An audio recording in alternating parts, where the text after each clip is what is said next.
Tonight, a woman's husband is shot and killed, and she fears she could be next. But everything isn't what it seems when a decades-old family secret comes to light. An all-new 2020 begins right now. My husband is dead. I'm missing my right arm. I feel like I'm just missing my life. I don't know what to do. Miriam gets home. It looked like the house had been ransacked. She sees Alan laying on the kitchen floor. He was shot right in the back of the head. 62-year-old Alan Helmick dead. Here in this parking lot, less than 2 months before Alan was murdered, there was an earlier attempt on his life. Somebody tried to torch our car. So the car actually got torched? We found a vehicle that had a wick in its gas tank and had been set on fire. Never seen anything like that before. We didn't know if this person could come back. Miriam became convinced she was being watched. She thought somebody was trying to come into the house, and she was scared for her life. 2 weeks after Alan's murder, Miriam finds a dramatic discovery under her doormat. And she goes, "What should I do? What should I do?" And I said, "You call the police and you get away from there." There's a card inside that says, "Alan's first, you're next. Run, run, run."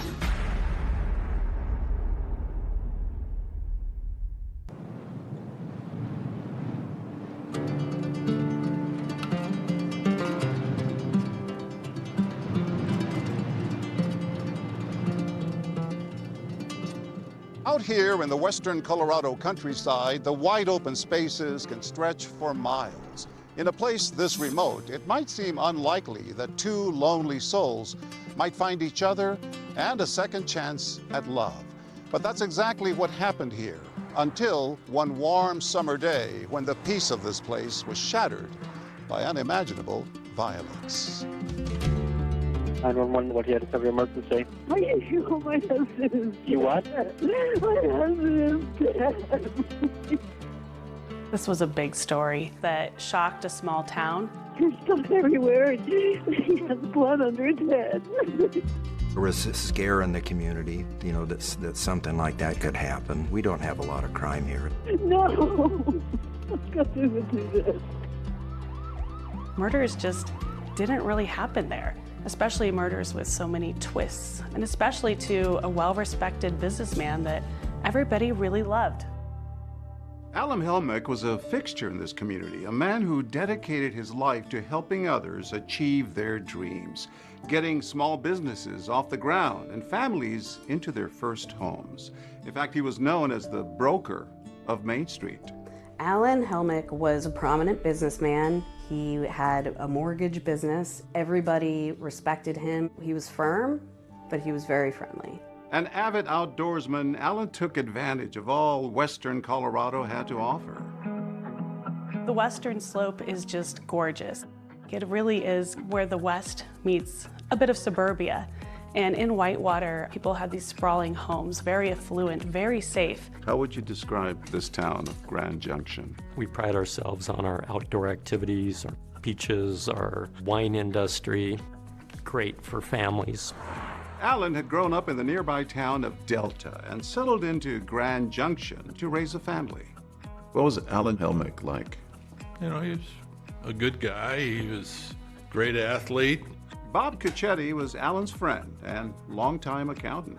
Good instincts? Yeah. Oh, he was a risk taker. He was a gambler. We went to Vegas once, and I think by the time we checked in the hotel, he was borrowing money. He recovered, you know.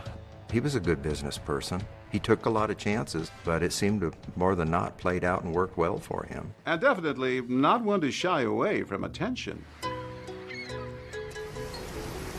One time we were in Mexico. A bunch of us were down there on a fishing trip, and the mariachi band came around the restaurant. Alan handed him a few dollars and asked for the trumpet from one of them, and he joined him on the trumpet. And he was really good. It was like, wow, where'd that come from?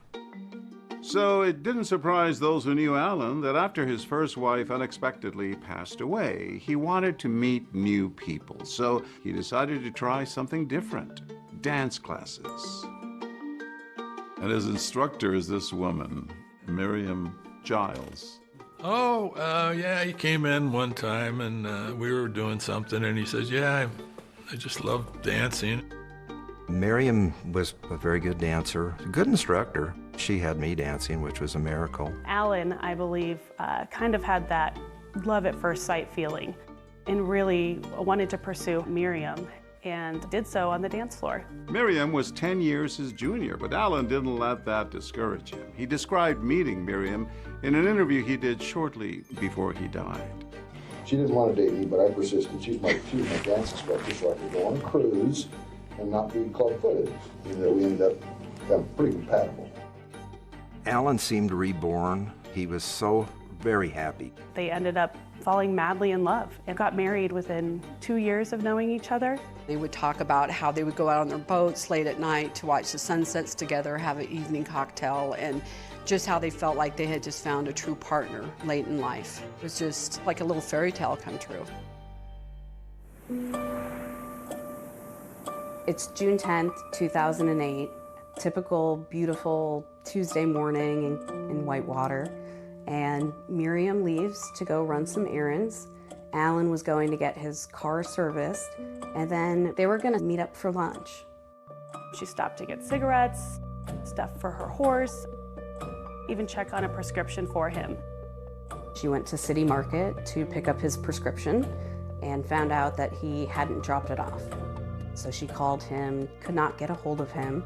When Miriam gets to the Chinese restaurant, she calls Alan again to see if they're gonna meet, but Alan never shows. Miriam, after 15 minutes, decides to leave and head home. Miriam gets home. It looked like the house had been ransacked. At that point, she sees Alan laying on the kitchen floor on his back with blood under his head. She calls 911 immediately. She's sobbing. She's frantic. It's all bloody. He's all bloody? Yeah. Where's he bleeding from? It looks like the back of his head. It looks like somebody's been through here. We knew patrol had been dispatched out to what was reported as a robbery, and then we had a deceased person on scene. Robin Martin is a detective who worked the case. When the first officers arrived on the scene, they find Miriam distraught and kneeling over her husband. Alan was on the floor in the kitchen. It looked like he had been shot in the head, and we had a bullet casing next to his body. They did a very quick security sweep to make sure there wasn't a suspect still on scene. There's no one in the house. As they conduct their sweep, deputies notice drawers pulled out in the kitchen and a trash can tipped over in Alan's office. In the newsroom, we have police scanners, and we heard the call go out saying there was a robbery homicide out in Whitewater. I packed up my camera gear and went out there immediately. What I saw when I got out there was a scene that was taped off. Multiple officers going in and out of the house, conducting their investigation. A lot of media attention? Yes. This was a big deal in that town, I guess. It was. Very much so. And everybody wanted to know what was going on. My wife and I were getting ready for bed. 10 o'clock news come on. The headline was, there has been a homicide in Whitewater. The Mesa County Sheriff's Office is called out to this Whitewater home. I kind of jokingly said to my wife, I says, oh no, I wonder if that's Alan. And lo and behold, it was Alan. What they find is 62-year-old Alan Helmick dead, shot in the head. It's Detective Work 101 that you start with the people closest to the victim. But in this case, Alan's wife, Miriam, was running those errands, expecting to meet Alan for lunch. She even had the voicemails to prove it. Okay, Alan, this isn't funny anymore. I've been sitting here in front of the Chinese place for 15 minutes, so would you call me? Things did not add up. Everybody knew him. Everybody loved him. Who would do such a thing?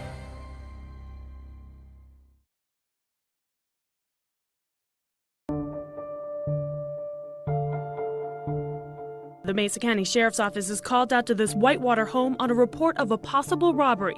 What they find is 62-year-old Alan Helmick dead, shot in the head. After finding her husband Alan dead in a pool of blood on the floor of their Whitewater, Colorado home, Miriam Helmick is brought in for an interview with the Mesa County Sheriff's Office. Thank you for coming down and helping us get to the bottom of this. We appreciate it. It's Miriam, right? Investigators are trying to solve this murder. The first 24 to 48 hours are critical, and she is the first person you want to talk to. Miriam was at our office. As we do with all, what were you doing today? Can you go through your day for us? I had some errands I needed to run today, so we would meet later, so he got in the shower and got dressed. Okay, what time did you leave? And what did she tell investigators about her whereabouts that morning? She started listing off everywhere she had been. She told us that she was calling Alan several times, was getting his voicemail. Hi, Alan. I just want to let you know I'm going to Walmart. If you're going to meet me for lunch, let's meet at the Chinese buffet. Love ya. Bye. Then what happened? I still hadn't heard from him. And then I went from there to Orchard, Mesa City Market to pick up his prescription. Okay.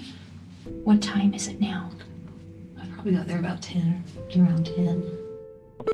Hey, Alan. You need to turn your phone on. Question for you.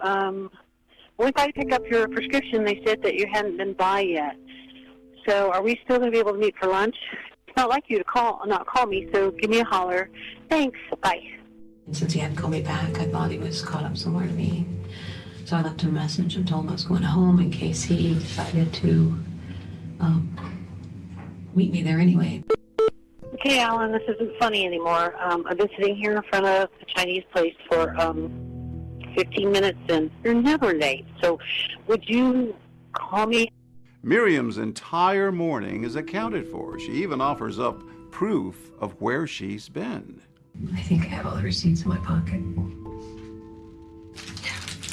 She actually went from one end of the valley to the other end, and we were able to track her movements, not only by her receipts, but by her cell phone interacting with cell phone towers.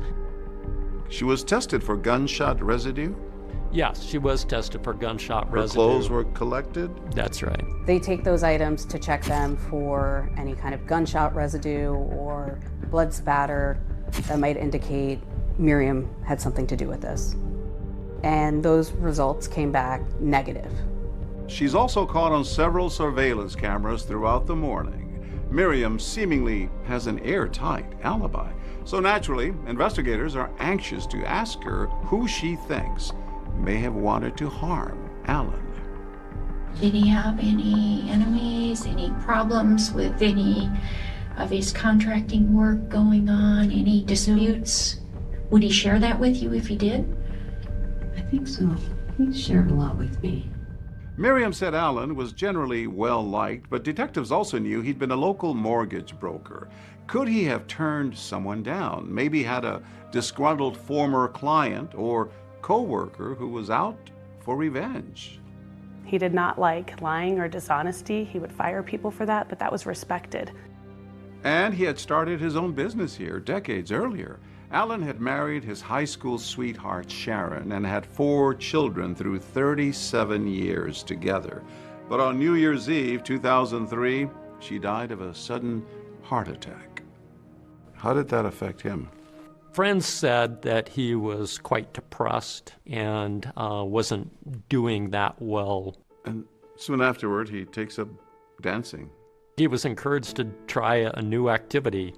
When Alan met Miriam, I know she had a policy of not dating her students, but Alan was pretty relentless. Kieran Wilson was a local journalist in Grand Junction, Colorado, who covered this case. Just days after Alan's murder, she spoke to an emotional Miriam. I met him teaching how to dance, and I didn't really like him while he grew on me. But he was such a gentleman, and he was so sweet, and just love him to death. You know?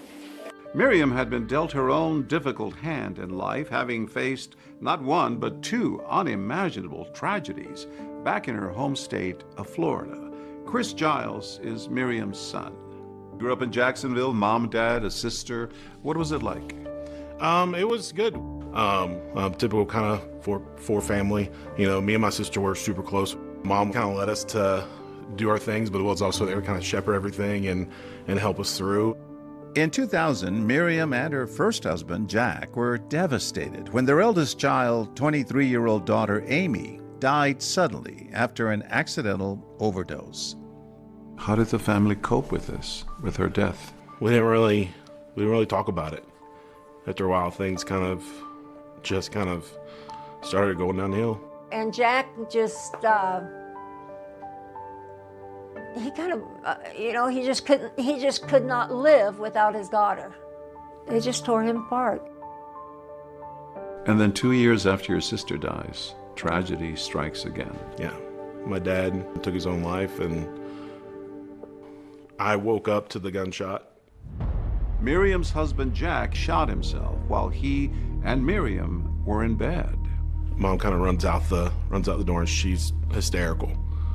Just losing her mind at, like, a scream I've never heard before in my entire life.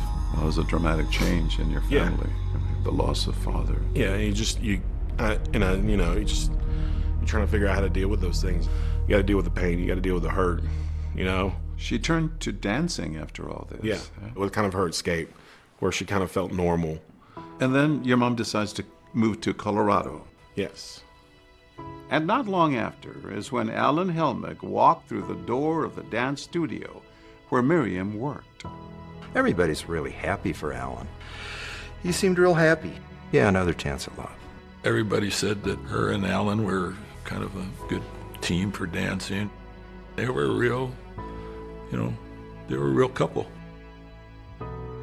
So Alan and Miriam decided to build a house together, and they chose the community of Whitewater. The house was set pretty far back from the road, and it was about a 40-acre property. Your mom goes through all this, seemingly happy again, and all of a sudden, this happens.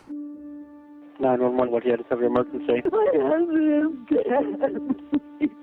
How did you learn that Alan had died? She called me. And told me that he'd been shot. Still kind of another shock to the system. Another loss. Yeah, another loss. So far, investigators don't seem to have much to go on. But about an hour into that police interview, Miriam says something that would raise the eyebrows of any homicide detective. In Delta. And somebody tried to torch our car. So the car actually got torched in Delta? Had Alan's killer made an earlier attempt on his life?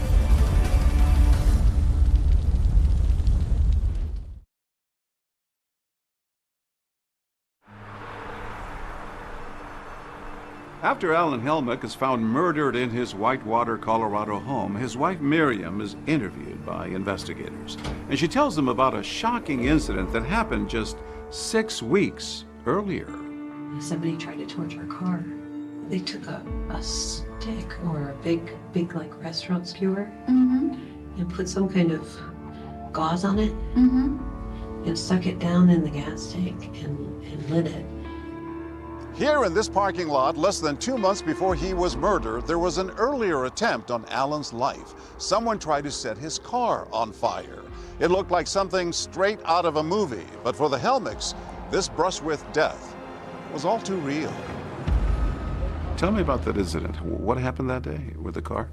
Well, Alan and Miriam had driven to Delta for the closing on their business. They were selling Alan's title company to a purchaser, and they had finished the transaction and had parked out front. Collected a check?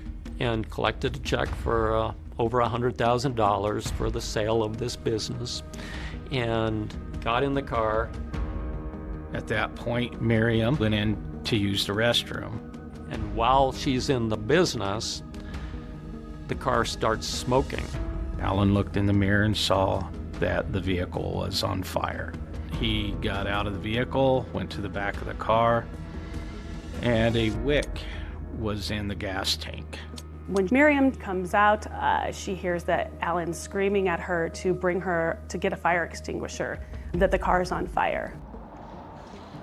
Upon arrival, we found a vehicle that had a wick in its gas tank and had been set on fire. You ever seen anything like that before? No, I had not seen anything like that. It was pretty obvious someone had tried to start that fire. Correct. So if someone was trying to set the car on fire, it didn't quite work. Correct. The fumes did not ignite, fortunately. Were they able to glean anything else from the crime scene? No security cameras from the surrounding businesses, no video footage whatsoever of what had transpired. The police both questioned Miriam and Alan after the car incident. You have no idea who would do this to you or Alan? No, not at all. I mean, it's just weird. I don't know. We've been hashing it over last night. We can't figure it out. Alan didn't have a lot of enemies, and so who would want to kill Alan in that kind of way by blowing up his car? That was a real mystery. Do you know anyone that would have a problem with you? I do not. Over the years, as active as I was in business in this area, there's going to be some unhappy people because I turn people down on loans from time to time. But I think I was well respected in the savings and loan industry. There are two people that have had a problem with it. Okay, who are those two people? Alan mentions two bankers with whom he had prior dealings, but quickly downplays their potential involvement in the arson. I can't imagine them being vindictive because they're too much exposed. Right. They did stupid things, but they're not stupid people. Investigators will ultimately determine that those bankers are not involved, but they're exploring every avenue, even asking Alan if he thinks it's possible Miriam could have been responsible for the car fire. Oh, God. No, I don't think that. Not at all. That would be terrible. No, why would you do that? So during the interviews with officers, Alan and Miriam had mentioned that Miriam would not hurt Alan or harm him because Alan was worth more to her alive than if he were dead. What would she gain if you died yesterday? What he would get is a mess. She gets nothing that was created prior to the marriage. Alan was convinced that it wasn't Miriam, and if the investigators in Delta had any suspicions of Miriam being involved in this, Alan was the first to defend her and say she wouldn't do this. And besides, what reason would Miriam have for trying to kill Alan?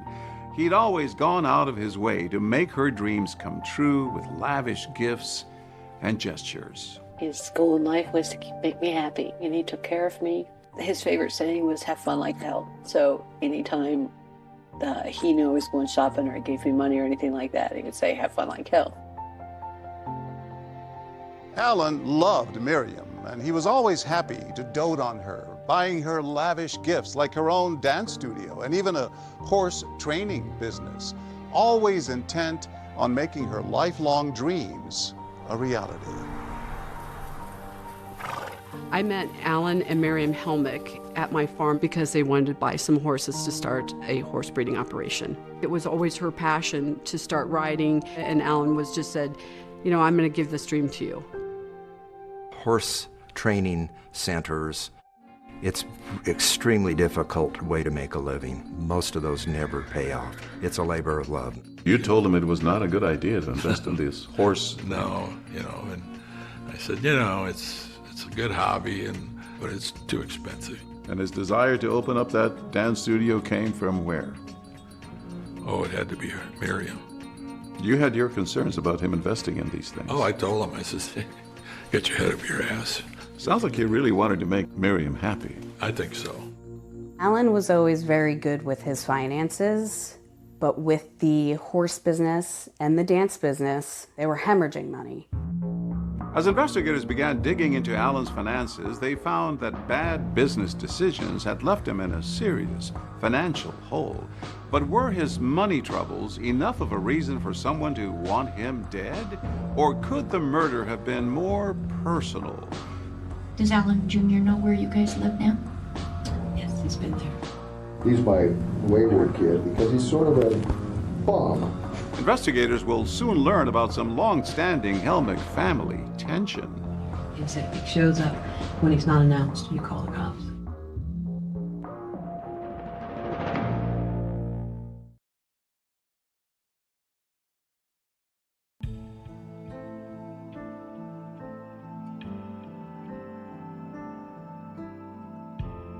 One week after his untimely death, Alan Helmick is laid to rest. When we were at Alan's funeral, Miriam sat in a pew in the very front, of course. She was crying, looked real despondent. Alan's family, his daughters, were just heartbroken and devastated. Alan was a really good dad to those kids. He was like their rock, and hit them real hard. What's it like around here without him, I guess? Very quiet. I'm missing my right arm. I feel like I'm just missing my life. I don't know what to do. In the days after Alan Helmick's murder, investigators had diligently chased down leads and conducted interviews with people in his orbit, but they hadn't announced any suspects. There was, however, one thing they were pretty sure of. This was not a robbery gone wrong. What stood out to you? It was odd. You had property still in the house that was, you could assume, was of value that a normal burglar would take. Like what? Computers, phones, jewelry. The normal type of stuff you would expect somebody to steal. There were drawers pulled out evenly. There was a trash can knocked over. There were drawers that were open that wouldn't hold valuables anyway. And most of the drawers were open in the kitchen, right? Correct. In the kitchen, throughout the house. It just did not sit right. It did not feel right. It was looking staged. And Alan's autopsy confirmed that he probably had not walked in on anyone committing a burglary. There was no indication that Alan had tried to fight off his attacker. It was very clear that he was caught by surprise as he was shot right in the back of the head. Do you think Alan knew his attacker? I don't know. But there was someone in Alan's life that Miriam had told investigators he'd been wary of. At one point, Miriam starts pointing fingers at Alan's son, Alan Jr. What did she say about him? Miriam talked about how Alan and Alan Jr. never got along, and that there was some falling out between the two of them and some animosity. Tell me more about Alan Jr. He's had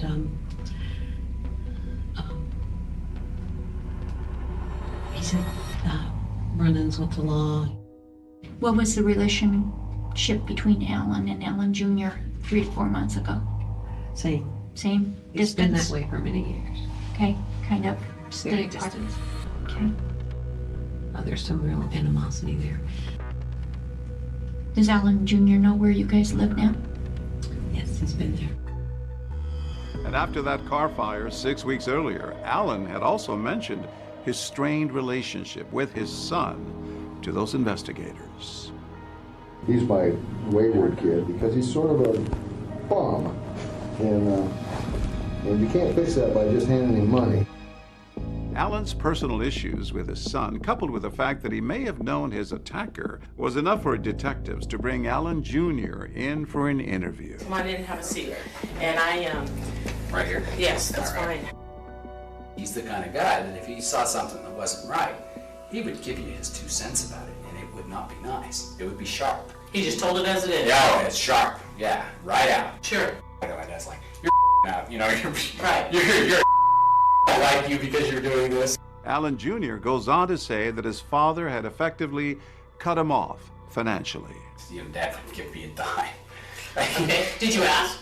No, I'm sure that I had back then, and then he repeated, you know, hey, this is something you need to learn to take care of yourself. When asked, Alan Jr. insists he would never hurt his father, and he had an alibi. He was working out of state at the time of the murder. Where were you Tuesday? Because everybody's been asked that question. And you know, I'm not an ignorant human being. Right. And I would be offended if you didn't ask those questions. In fact, I would be angry with you if you didn't ask them in that way. Would have been working on the computers. I would have been at the hostel on my computer. In Seattle. Alan Jr. was cleared as a suspect. That's right. No evidence linking Alan Jr. to having anything to do with Alan's murder. So investigators are back to square one. That's right. There were no suspects. We didn't know if this person could come back. I never thought it would happen here or anything like that would ever happen here. It's just always quiet around here. Are you scared that this person might come back? I don't know. Yes and no. I don't want to leave because I'm closer to him here. Had there been a murder in my home, would not want to stay there, especially not a few days after. But she said it was her home. She said she felt closer to him there. But if Miriam says she felt safe enough to stay in her and Alan's home, that was about to change. And then 2 weeks after Alan's murder, Miriam finds a dramatic discovery under her doormat at the house. And she goes, what should I do? What should I do? And I said, you get off the phone and you call the police and you get away from there. Was the killer now coming after Miriam?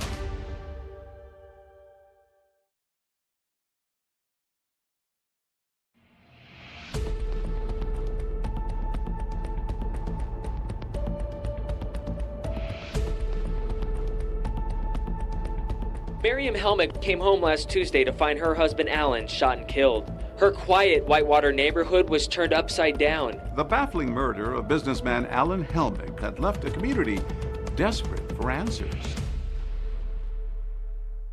Detectives were taking a close look at everyone in Alan's life, even close friends like Ed Benson, who was brought in for an interview.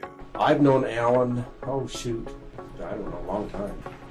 So you're good friends, like it's... Well... Is it safe to say you're good friends, or...? We're friends, we're not, we're good friends. So.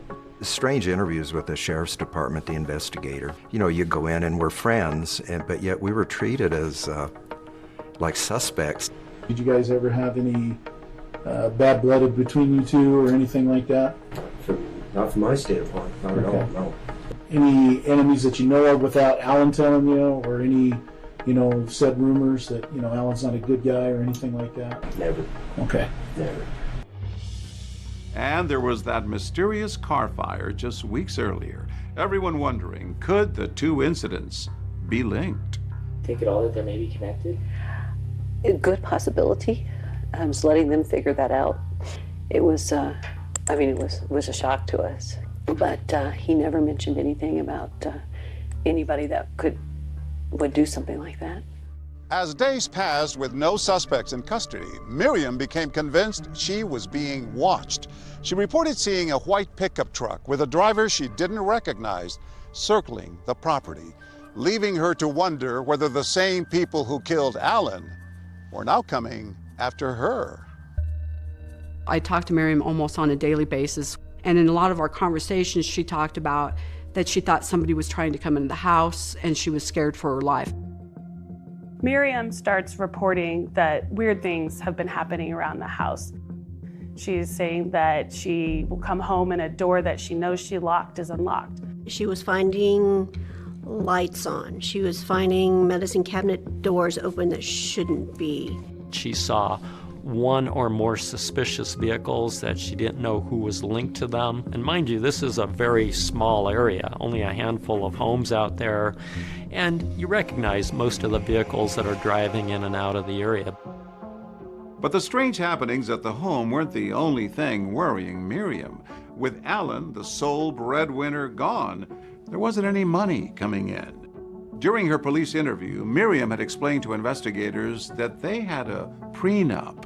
She really didn't have anything without him. She didn't stand to gain a lot. I did not have any legal claim to anything that he owned. Okay. It was pretty cut and dried. Miriam's financial situation was fairly dire. In fact, she started selling off some of the property they had together. She said she had no money, all the money was in Alan's name. So I said, well, let me buy the horses back, I'll pay your debt off to the other trainer. That way it'll give you some money for what you need to live on. And then, as Miriam is struggling to stay financially afloat, an ominous message shows up on her doorstep. She was with her friend Penny. They had just gotten back from shopping. She goes up to her front door and she sees an envelope sticking out from under the mat.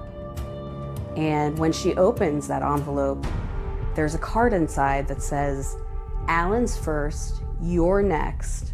Run, run, run." She collapses to the ground, becomes very distraught. Marion calls me and she's frantic. And she goes, "What should I do?" And I said, "Well, you need to hang up the phone and call the police and get out of there." I said, because somebody could be there trying to hurt you. The greeting card is turned over by Miriam to her lawyer, who then notifies the police. I was given a copy of the card. It said, "To the grieving widow," in block letters. On the front is a picture of a middle-aged female. And it said, "Insanity, doing the same thing over and over again, expecting a different result." And then inside, Alan spelled A-L-L-E-N. Misspelled. Misspelled. Your was also Y-O-U-R. A grammatical thing, okay. Whoever left it there had cut out the barcode, seemingly in an effort to obfuscate anybody tracing that card, where it was purchased, who purchased it, that sort of thing. It looks like Miriam might be the next target. Maybe there is somebody out there who really wants to kill Miriam as well. After Miriam received the threatening card, she left and she went back to Florida, Jacksonville, Florida, where she's from. She moved in with her son, Chris. How was she coping? Oh, it was not good. You know, there was some brokenness there. I just knew that she was in a bad place. I was trying to help her through that stuff. What did you make of that? I think that's not that abnormal. She didn't have a lot to her name, so she needed to figure out how to live without Alan. Back in Colorado, that bizarre greeting card gives police something they have been desperately searching for: a solid lead. I had actually seen this card before. Just coincidentally, you had seen the card? It's kind of a unique front on a card. It's at this city market that investigators finally get the break they've been waiting for. The person who bought that card with the threatening message from Miriam is caught on surveillance tape here. And just who that person is will take everyone by surprise. You see clear as day. Then a bombshell discovery from decades earlier. The piece of evidence that was really the smoking gun, almost literally, was recovered from that lawn in Delta. What investigators find buried here will crack this case wide open.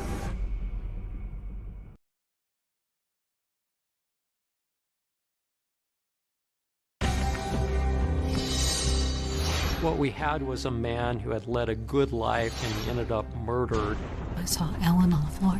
He was cold and gray. People were in disbelief. People were scared. I held his hand for a few minutes and tried to make some sense of it all. Miriam comes home. There's a handwritten note, and it says, "To the grieving widow, Alan's first, you're next. Run, run, run." It looks like Miriam might be the next target. The killer was now after her. You want twists and turns? There's no shortage of that here. I met Miriam on a dating site. She wrote, "Saw your profile and loved it." She was moving on. Even my girls were like, "Ah, she's dating already?" She's trying to get on with her life in a new state. But another incident with a gun comes to the surface. I heard the shot. Mom kind of runs out the door and she's hysterical, just screaming.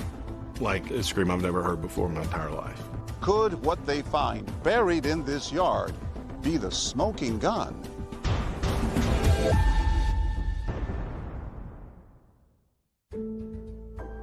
On June 10, 2008, 62-year-old respected businessman Alan Helmick was found dead in his home by his wife Miriam.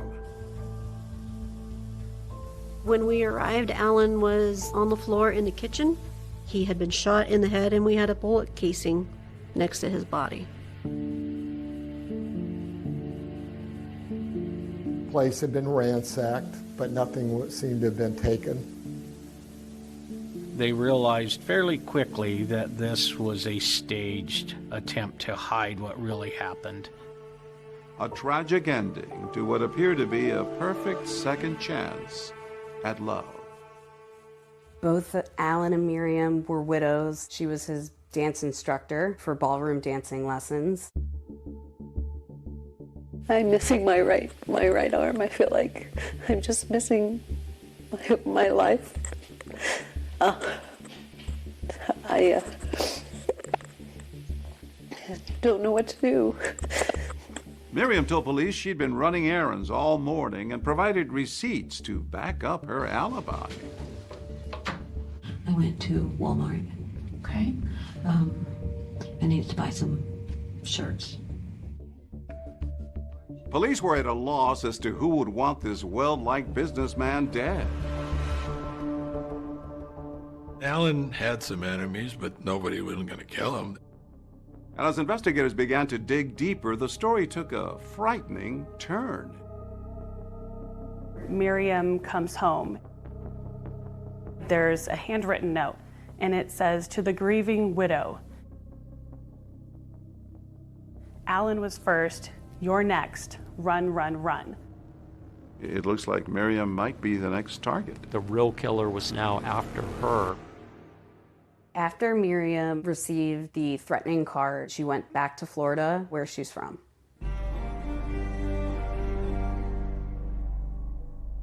When Miriam came back to Florida, I was so surprised. I just couldn't believe it. She gave me a call, and I got a lot to tell you, she says. In Florida, Miriam turned to old friends for support, reconnecting with her former neighbor, Aline Lee. Miriam didn't have any money. She said, "All I've got is just the clothes on my back. I have nothing." I said, "I can get you clothes. My girls are your size." I bought a gas card for her, and I gave her a bag of jewelry. I just felt bad for her. While Miriam tries to restart her life in Florida, detectives in Colorado are continuing to work the case, trying to figure out where that threatening card she received came from. They got in touch with the manufacturer of the card. He was able to tell them where these cards were sold. I checked the Hallmark, I checked the Hobby Lobby. We finally get to the city markets. I contacted their loss prevention guy. They found 2 sales. One person paid in cash, didn't know who that person was. The other one was with a credit card. So we had a name, and then he found one more purchase. He called me and he's like, "I've got video." That store uses VHS tapes? That particular store was not as up-to-date as their others, and they did use VHS, and they used it over and over and over again. So by the time we got this tape, it was kind of delicate.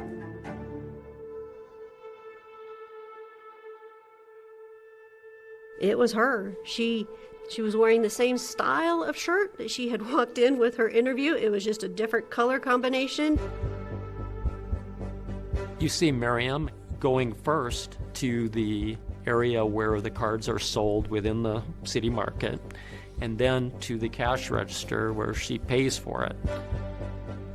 Clear as day.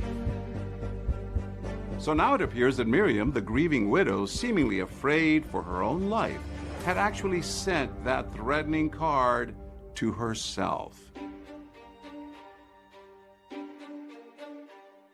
But when investigators confront her about this, she says she has an explanation.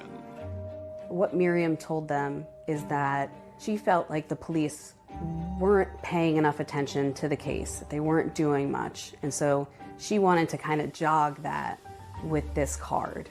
That was probably not the best decision to make. Not what I kind of would have done in the situation. She felt she needed to do this. She felt she needed to. Did that greeting card incident change the way you and investigators approached the case? What innocent person would do this? Obfuscate, complicate a murder investigation with this ruse? But remember, when she was interviewed by investigators, Miriam said she had very little to gain from Alan's death. We did a prenup. So everything his is his. Everything mine is mine.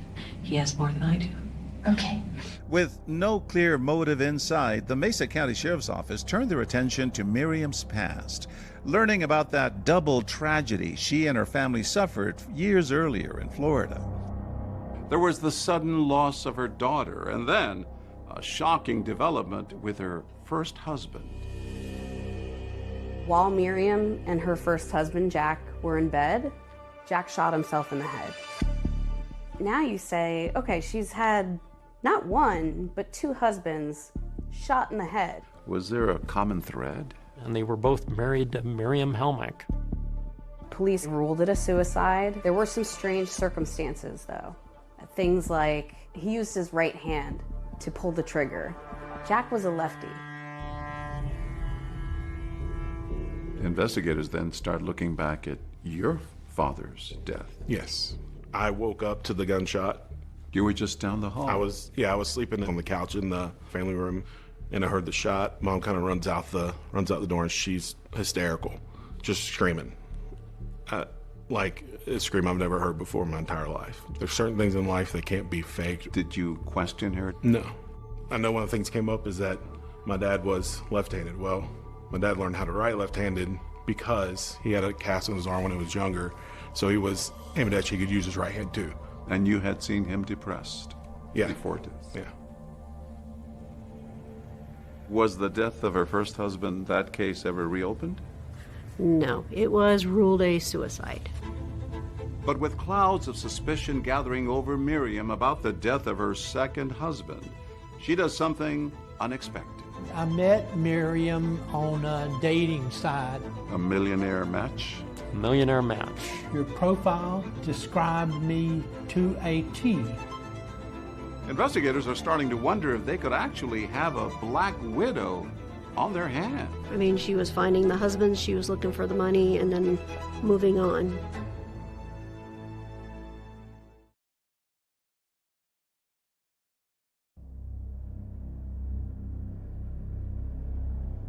With suspicion now mounting that she may be the person who killed her husband, Alan, Miriam Helmick does something unexpected. She goes looking for love again. Miriam took me to this website for dating men that had a lot of money. I mean, we're talking about very rich. And she picked out this one guy from Orlando. Had a lot in common with her. He liked to dance, and he loved horses, all this stuff. I met Miriam on a dating site.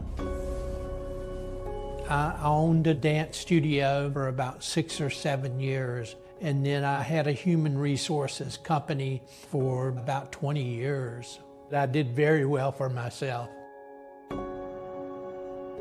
Miriam had contacted me first. She wrote, "Saw your profile and loved it. I can dance, any dance, and I'm pretty good at it. Your profile requirement described me complete to a T." She says, "I'm going to go down there." I said, "You're what?" I mean, this is just months after Alan had died. Even my girls were like, "God, she's dating already?" And I said, "No." We met at TGI Fridays. She was very talkative, very nice. We hit it off really good, actually. Miriam even opens up about the recent loss of her husband. Miriam had told me that her husband had died of some brain disease. She said that we both felt he was going to die soon anyway, and there was no big deal. We were just waiting for the time. She handled his death very well. I just thought to myself, okay, well, big deal. Miriam may have been trying to move on and put Alan's death behind her, but back in Colorado, investigators are taking a closer look at her, starting with her alibi from the day of Alan's murder. Went to Orchard Mesa Market. I went to Walmart. I think I have all the receipts in my pocket. She was able to pull out the receipts from her pocket of everywhere she had been that morning. Just didn't seem natural to us. To show up at the police interview with a pocket full of receipts, suspicious or just thorough? I would say very odd. That is not a normal thing. Is that really your first thought, to explain where you had gone in great detail and keeping the receipts? What did investigators make of her alibi? Well, they thought it was suspicious, didn't make a lot of sense to them. And investigators weren't the only ones with suspicions about Miriam. Miriam Helmick, Helmick.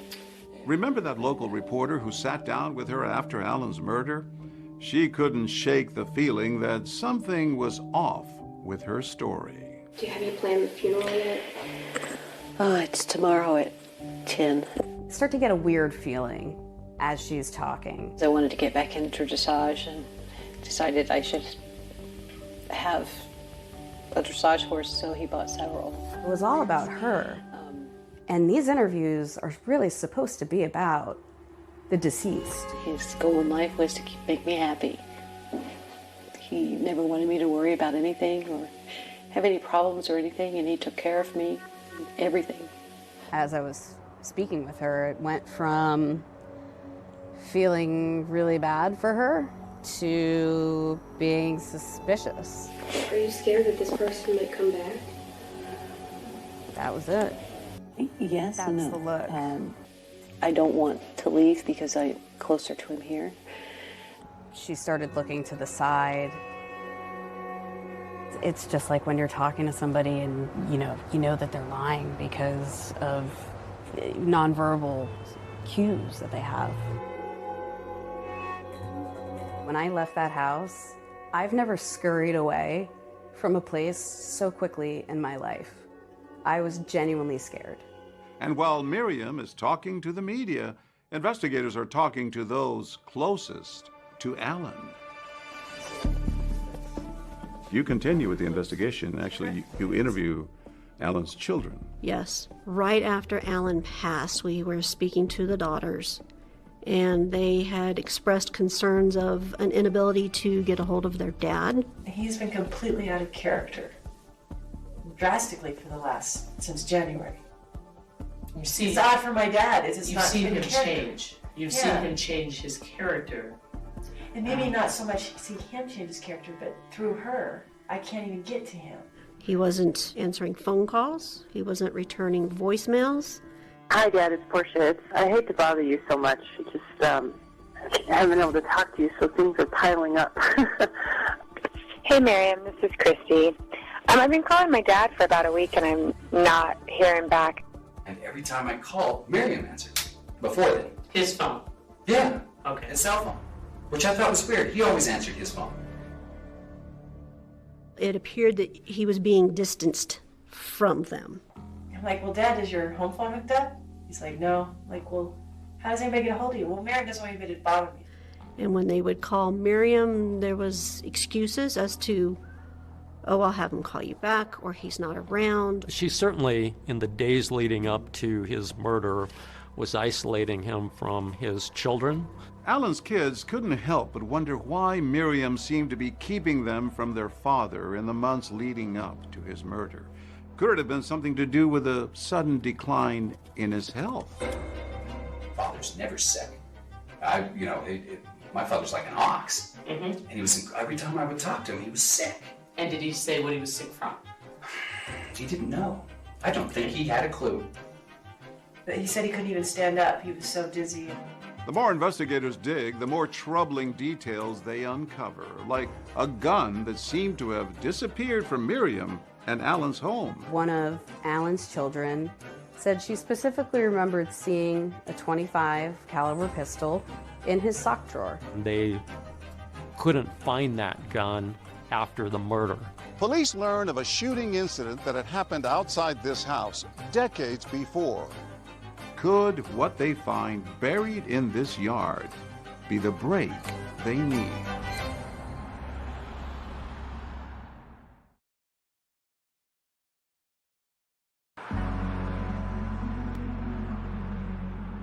Detectives will often say that when it comes to investigating, there are no coincidences. And for those working the murder of Alan Helmick, they were certain that attempted car fire just weeks earlier was somehow connected to their case. This area is where I was dispatched to a car fire. We saw that somebody had placed a wick in the gas tank of a vehicle. We contacted the driver. We were speaking with him. We were speaking with his wife. As I started questioning both of them, I noticed she became a bit nervous, and she said that she wasn't feeling well, needed to run to the restroom. I watched her leave the back of the vehicle, not go into the restroom she just came out of. Not right here. Not right here where she just went to the restroom. She actually went across 4 lanes of traffic, which... That's strange. Very strange. Did she ever come back? Not while I was on scene. She stayed over there? She stayed over there. When you were still here, you went into the ladies' room. We did. What did you find there? We smelled the odor of gasoline. It was fairly strong. Since investigators learned that Miriam had been standing at the trunk right before Alan discovered the fire, they decided to bluff him, telling Alan there was surveillance video of the incident to see if he thought his wife could have been responsible. I watched the video. Is she on there? I'm asking you. What do you think? No, how's she on there? I'm Did she asking like you it? what you think. No, but I could be wrong. We bluffed Alan, and he said he didn't believe it. And you didn't answer my question. You looked at the video. No. Nice little flick there. If you'd seen her on the video doing it, I would have been shocked. The crime scene reminded investigators of a movie scene. After all the dust had settled, our investigators started thinking about what had transpired in Delta. They thought, this sounds like the car explosion scene in No Country for Old Men, which had just come out in the last year, and it was a popular movie where the villain had created a distraction by lighting a magazine, sticking it into the gas inlet, and exploding the car. As police are looking into this, they discovered that the Helmicks had rented that movie about 4 days prior to the incident. Was this the smoking gun or smoking car? It definitely was part of the investigation. Miriam was not charged with the arson in Delta because of the roadblock put up when Alan demanded the investigation be closed. He did not want to pursue it if we were looking at Miriam, and that he would not cooperate with the investigation. And the detectives now investigating Alan's murder are still searching for any hard evidence that Miriam pulled the trigger. After all, they still hadn't recovered a murder weapon. There was the issue of the firearm that was missing from the home. And in talking to the daughters, we knew that there should have been a .25 caliber Lorsen in the house. Because people had seen that gun there before. Correct. As luck would have it, there was an old Helmick family story from decades earlier of Alan's first wife's stepfather firing that same gun into the ground during a domestic dispute back in 1989. Could this gun, now missing, be the murder weapon? There was some evidence that had been in the house in the years leading up to the murder, and no evidence of what he would have done with that weapon. No evidence he sold it, gave it away, traded it. You know, where is this gun? And then investigators bring in a metal detector into the case. Right. Detectives come up with a long shot idea. Go back to the property where that domestic dispute happened back in 1989. Could they recover the bullet fired from that gun and compare it to the bullet that killed Alan? I received a phone call from the chief investigator at the Sheriff's Department of Mesa County asking me if I would assist them in searching for a bullet. Carol Quarles is a retired law enforcement officer who has experience using a metal detector to search for missing evidence. So your reaction when they asked you to get involved in this case? Oh, yeah, heck yeah. Anytime. Just call me. I love finding evidence. And you started over here? And I started working my way around. And then I just slowly worked my way around to about midway in the yard. And I hadn't found anything. And they were getting nervous. The investigator said, well, maybe you're not going to find it. Yeah, maybe the witness wasn't remembering things right. Right. To which you said, let me check over there in case the shooter shot into that corner of the yard. And so I walked over there, and it wasn't 30 to 45 seconds, and I had the bullet. Where did you find that bullet? That bullet was right in this area right here. It was an aha moment. I mean, it was euphoric. That's the best way that I can explain it. And they dug up that bullet that had been there since 1989. They were able to compare that bullet from the ground to the bullet that was recovered from Alan's headshot. And what we were able to determine was that the two bullets were consistent with each other. The evidence is building up against her. It is. At this point, police believe that they have enough to arrest Miriam for Alan's murder. But this is a woman who police believe orchestrated an attempted firebombing and shot her husband in the head in cold blood.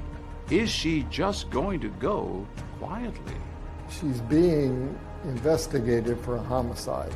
You don't ever know that she doesn't have a gun. If she sees you and she's scared, knows what's going on, it's a real game out there at that point.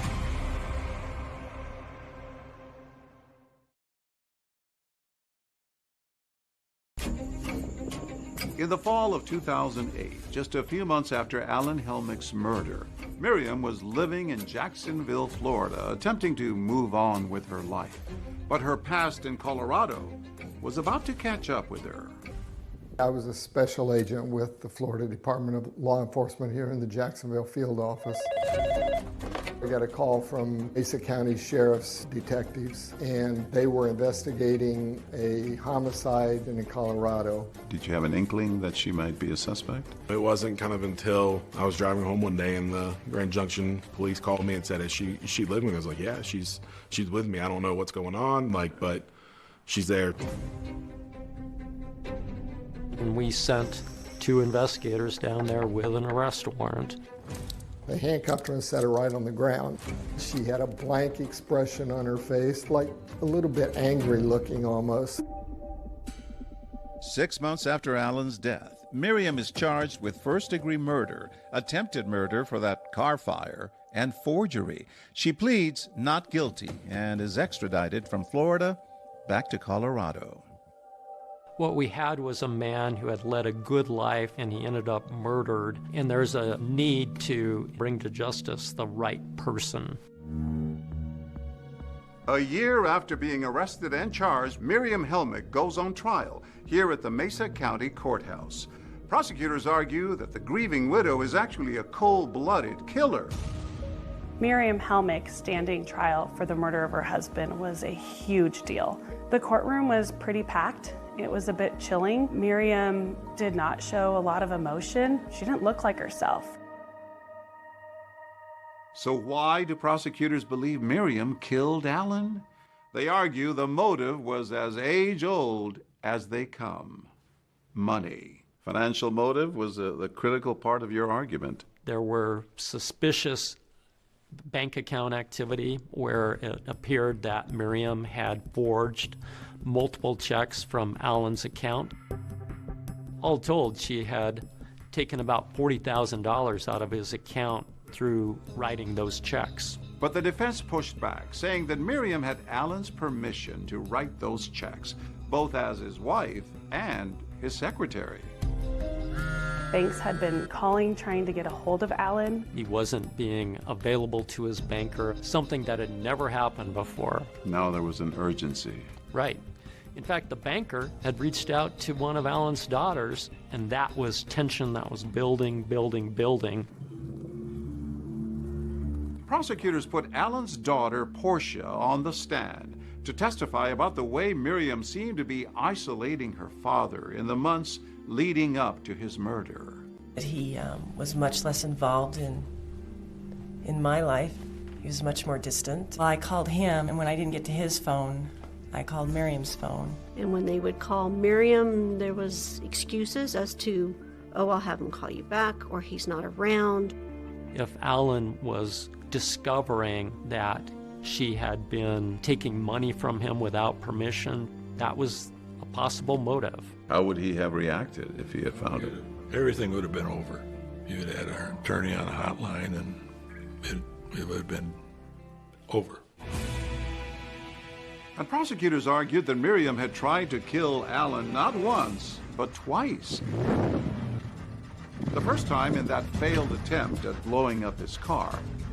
They called Miriam's horse breeder and friend, Jerry Yarborough, to the stand. When I went on the stand, I was super scared because I knew my testimony was going to be not so good for Miriam. Jerry told jurors about a conversation she said she had with Miriam after that failed car bombing. She had said that she found out that a car won't explode if it has a full tank of gas. And when she said that, what was her demeanor? She laughed. That catch you off guard? Pretty much. But the defense pointed out that if Miriam was after Alan's money, why would she try to blow up his car while he was holding that large cashier's check he had just received? The piece of evidence that was really the smoking gun, almost literally, was the bullet that was able to be recovered from that lawn in Delta. How pivotal was that in tying Miriam to the crime? That was a nice piece of evidence because we didn't actually find the gun, but we had a story about the gun, how it was seen in the home. Now we have a bullet that roughly matches the bullet that was recovered from Alan. But as Miriam's defense pointed out, roughly matched is not the same as a perfect match. Couldn't prove it beyond a reasonable doubt. Then the defense did something you don't often see at a murder trial. Defense calls Miriam Helmick to the stand. They called Miriam to testify in her own defense. Once you got inside, what did you see? I saw Alan on the floor. I dropped my bags and went to him. He was cold and gray. I held his hand for a few minutes and tried to make some sense of it all. Miriam stayed on that stand for 2 days, denying that she had anything to do with Alan's murder. When prosecutors got their chance to cross-examine her, they pressed her on the infamous run, run, run card that she admitted sending to herself. You were just acting at that time, weren't you? Yes, just briefly. You concocted a complete ruse to lead them on a wild goose chase away from you and towards some phantom killer out there, correct? If they'd actually had contacted me or listened, then maybe I wouldn't have been at that point. That was probably not the best decision to be made, but I think at that point she was probably broken, just emotionally and mentally broken. That video really did undermine Miriam's credibility. Showing her purchasing that card was very difficult for the defense to rebut. After 16 days of testimony, the jury gets the case. They come back with a verdict in 5 hours for a first-degree murder case. You just don't see that. 5 hours was very fast. The verdict, guilty on all counts. There was a little bit of a sigh of relief. You thought, good, she's going to get what she has coming. She was sentenced to life without parole. I think that spoke volumes to all of the evidence, circumstantial or not, that was stacked up against her. But Miriam says the jury got it wrong, and she had a lot more to say when we spoke in her first interview since being convicted. Miriam, are you telling me that your husband Alan started the car fire himself? Why would he do that?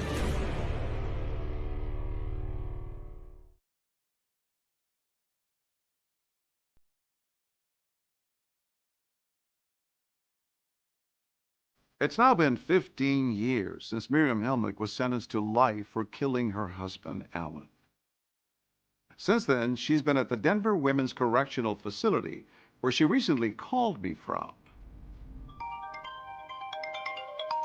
An incarcerated individual at Denver Women's Correctional Facility. Hello, Miriam. Hi. How are you doing over there? Good, good. This is the first time she's spoken publicly since her 2009 sentencing. I asked Miriam about first meeting Alan back when she was his dance instructor in Grand Junction. And was it love at first sight? Well, not really, no, because I was there trying to work, and but he just never gave up. Let's just put it that way. He was very persistent. Yes, very. And eventually you fell in love with him. Yes. It was kind of hard not to. I mean, he's a very, very kind, very sweet man, and he always had your best interest at heart, usually. Alan's kids say that you were isolating him from them in the months prior to his death. Was that true? No. But he would get really pale during the day, and I would make him rest. And so I would take his phone away where he wouldn't ring so that he could get some rest. Because it seemed like they always called when he was trying to get a nap. Next message. Hey, this is Portia. I'm starting to get a complex here because you guys have never not picked up your phone. Our pathologist, Dr. Kurtzman, indicated there was evidence of advanced heart disease. So if he was not feeling well, it was probably attributable to the heart disease. Prosecutors say that you fraudulently had written about $40,000 in checks on Alan's money that he was about to find out, and that's why you killed him. He could look up online anytime and see what was coming out of his bank account. Nobody stopped him from doing that. So anything that was written with his approval. Did you steal any money from Alan? No, I didn't take anything from him because everything that was put into the bank went into his bank account. None of it came to me. Did you have anything to do with starting that car fire? No, I didn't have any inclination to do it. But I almost believe that he started his own car fire. You mean to tell me that Alan started the car fire himself? Why would he try to do that and possibly hurt himself? Well, I don't think he thought about hurting himself. And it took me a while to wrap my head around that he would possibly do anything like that. Miriam says Alan may have tried to set the car fire for the insurance money. I started to wonder if he did because as soon as he got his car home, he applied for the insurance on it. It's a claim that's hard to back up. But Alan was adamant with authorities that he did not believe Miriam would ever try to kill him. I had called Alan to advise him that I felt his current wife, Miriam, was trying to kill him. And Alan got upset with me and told me that Miriam would never do that to him. And at that point, he asked me to terminate the case. What about the gun that was missing from your home and Alan's home? I didn't know it was missing until this whole thing, so I have no idea how or where it went. It had an unusual family history, that gun. I know when I first met him, 2 years before that, I saw it when we were moving, and I asked him to put it away because I don't like handguns. I just don't. I already had to deal with that kind of thing. It was very unnerving to me. That was the last time I saw him. Now, authorities also questioned your alibi, all the receipts that you had. It looked like you were trying so hard to create an alibi. Were you? It's not uncommon for anybody to pocket their receipts. I had cash and receipts, so they went in my pocket. Done that all my life. It makes sense to us that she shot him before she ran the errands. Then she runs all the errands and she creates an alibi for herself on purpose, intending to throw people off. Miriam, did you kill your husband, Alan? I did not. Do you think you'll get out of prison someday? I do, eventually, because I know that I'm going to keep digging, and I know that we're going to be able to put this together. What do you think will prove your innocence now? The fact that I had no GSR on me, I had no blood spray on me. Wouldn't the blood spatter and the gunshot residue be easily washed off if you took a shower? Well, that's funny because when I went to the police station that afternoon, you could tell I hadn't taken a shower. There was even some dirt under my fingernails, pretty much from doing the barn that morning and helping him shovel out stalls. So you had not washed anything off? No, I hadn't changed clothes, nothing. Miriam has filed numerous appeals with the courts. They've all been rejected, but she vows to keep on fighting. It won't be over for anybody till it's over for me, and I do have hope. I know that I've been killing. Now that I'm on this path, I'm not going to lay down and die with it. I'm sorry, it's just not in my nature to do that. How often do you think about him? I think about him all the time. He was funny. He would say things that I remember. His biggest thing was, "It's only business. Treat it that way." He was fun to be around. After the trial, did you see your mom again? I did not. I have not seen her since the trial. After so long, what did Miriam finally have to say to her son?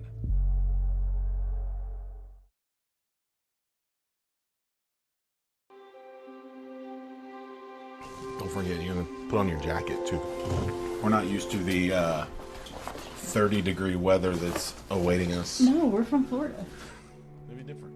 This past November, Chris Giles and his wife Kelly flew to Colorado for a much-anticipated visit to see his mom, Miriam, in prison.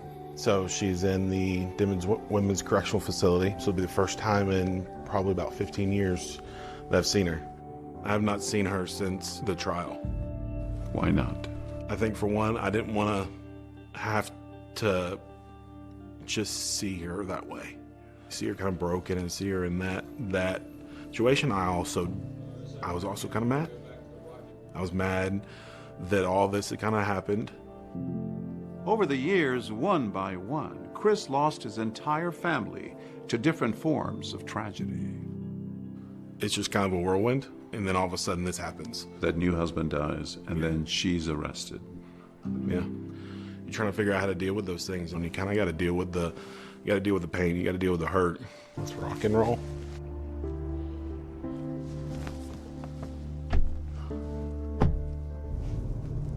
It's probably nervous like me, a little bit nervous, a little excited. Our cameras were not allowed inside the prison, but Chris tells me that reuniting with his mom, while complicated, was also healing for him. First thing she did was apologize. What did she say? As soon as we sat down.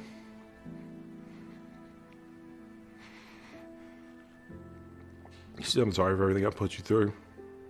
She said, "I'm sorry that we had to go through this." But still, once we got to the Alan part, she was firm in that she was innocent of all that stuff. And so we just hashed out kind of what had happened. Do you believe your mother had anything to do with Alan's murder? I do not. With your father? I do not, no. Seeing your mom was a big step for you after all these years. Forgiveness is a big thing, It's huge when you can work through that and go, I don't have to forget about it, but I can choose to forgive you for it. But when it comes to Alan's family and friends, there are some things that they say they would rather forget. I try not to think about the murder. I more like to think about the fun times that we had with Alan. Those are good memories. What do you think Alan would have wanted people to remember about him? He was a lot of fun. This kind of guy you could, meet and have a drink with and have a good laugh. He treated everybody with fairness and respect and gave a lot of love to those around him. Nobody wanted to hurt him except for his own wife. She ended up taking this man's life. Oh, I mean, a good man was killed. I don't know whether justice is served or not. She's in jail, and apparently she's never going to get out, but he's still dead. You can't bring him back. I think his legacy is that he was tried and true in the community. He did what he said he was going to do. Alan was truly loved by everyone that knew him.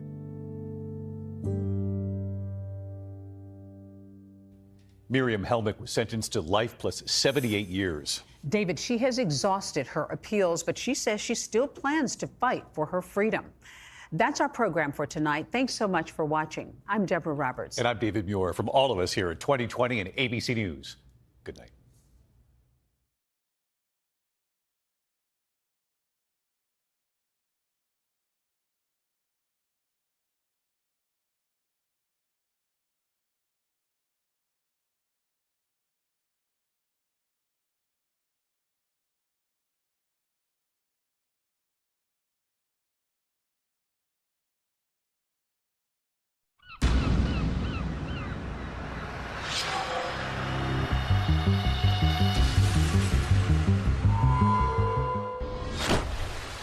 The last thing they would expect is to find a suitcase with a human body in it.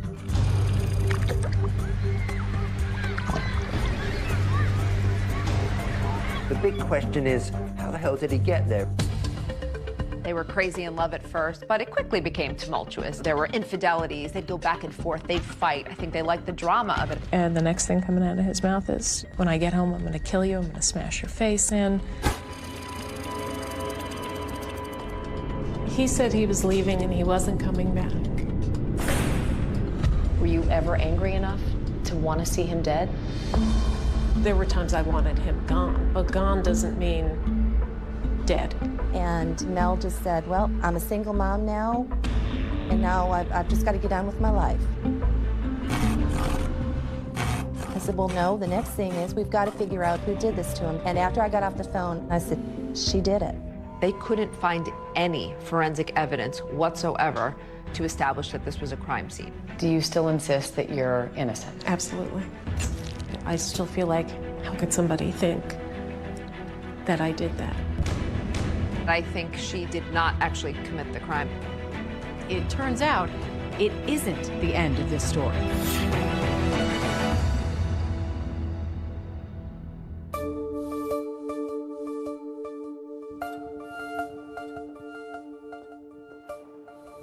My name is Megan Sachs. I'm a criminologist at Fairleigh Dickinson University.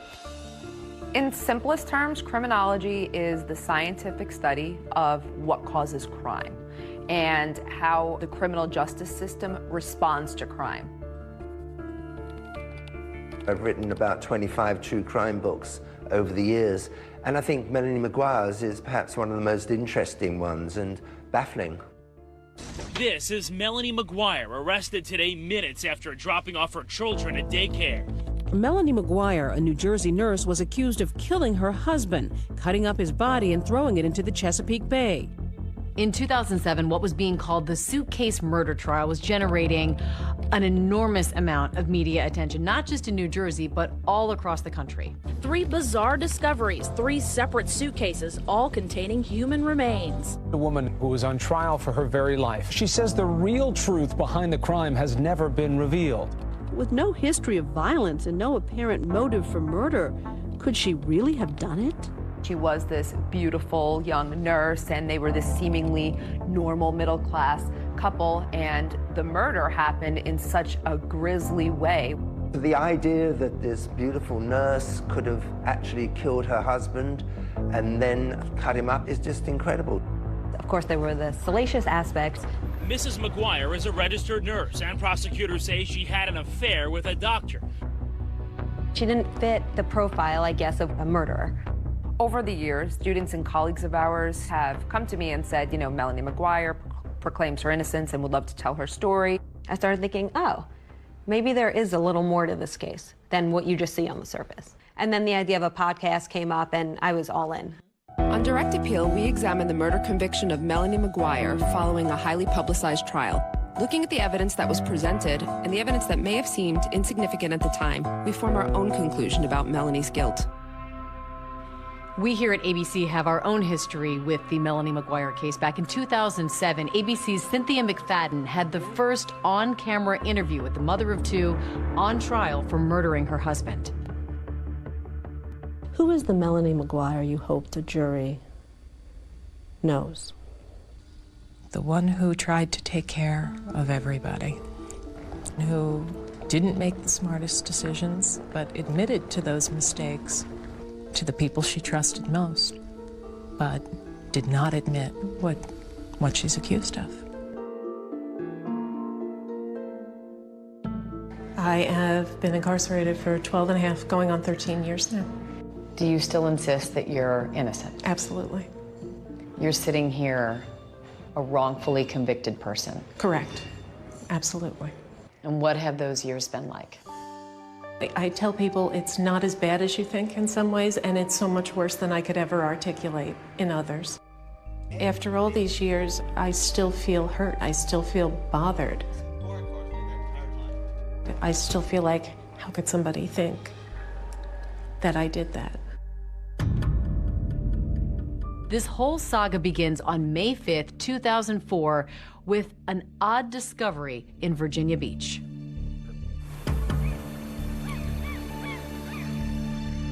Early morning, a couple of fishermen and their kids are out on a boat by the Chesapeake Bay. Me and my friend Don Connors was going to go out fishing, and we both had days off, and D, or Don, we called him D, he said keep his kids out of school, we're going to take them fishing. So everybody was excited. We went right out through this bridge here, and if you keep on going, you'll run right into the Chesapeake Bay Bridge Tunnel. The Chesapeake Bay Bridge Tunnel is about 17.5 miles long. It really is quite astonishing. It connects the eastern shore of Virginia to Virginia Beach. Has two tunnels for two shipping channels, and once you get on the other side, you go north, you're up into Maryland, Delaware, New Jersey. So we went out there and anchored off of Fisherman's Island, and we were just doing some fishing. And suddenly, one notices that a suitcase has floated by. We wheeled the boat around, pulled up alongside it. I immediately thought it probably blew off of a car, you know, and off the luggage rack or something. D and his son had reached over and were trying to pull it up in. It had some weight to it, so I stopped the boat, reached in and helped him pull that thing up in there. And laid it in the floor of the boat. They found a dark green Kenneth Cole suitcase in pretty good condition that was apparently part of a luggage set of 3. They put it on board, and the little boy with them is very, very excited. He thinks it's buried treasure, so he wants to open it. The contents were covered with a thick trash bag, like a hefty bag or something. And I said, uh-oh. I was a little bit nervous then when I saw the black bags in there.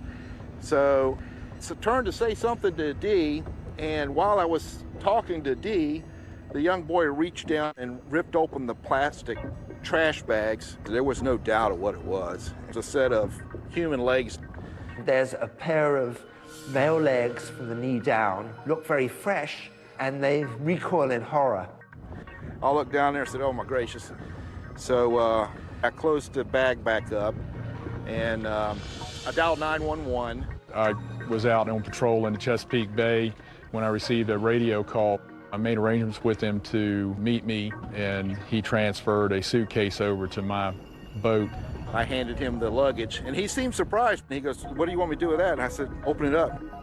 I was pretty shocked. I'd never seen a suitcase with body parts in it before. There really wasn't any smell.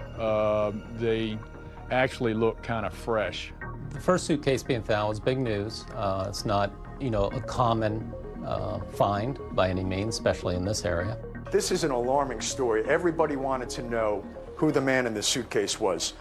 We kind of figured there had to be other suitcases with other parts in it. After the initial shock of them finding the suitcase, everyone was just waiting for what was going to wash up next.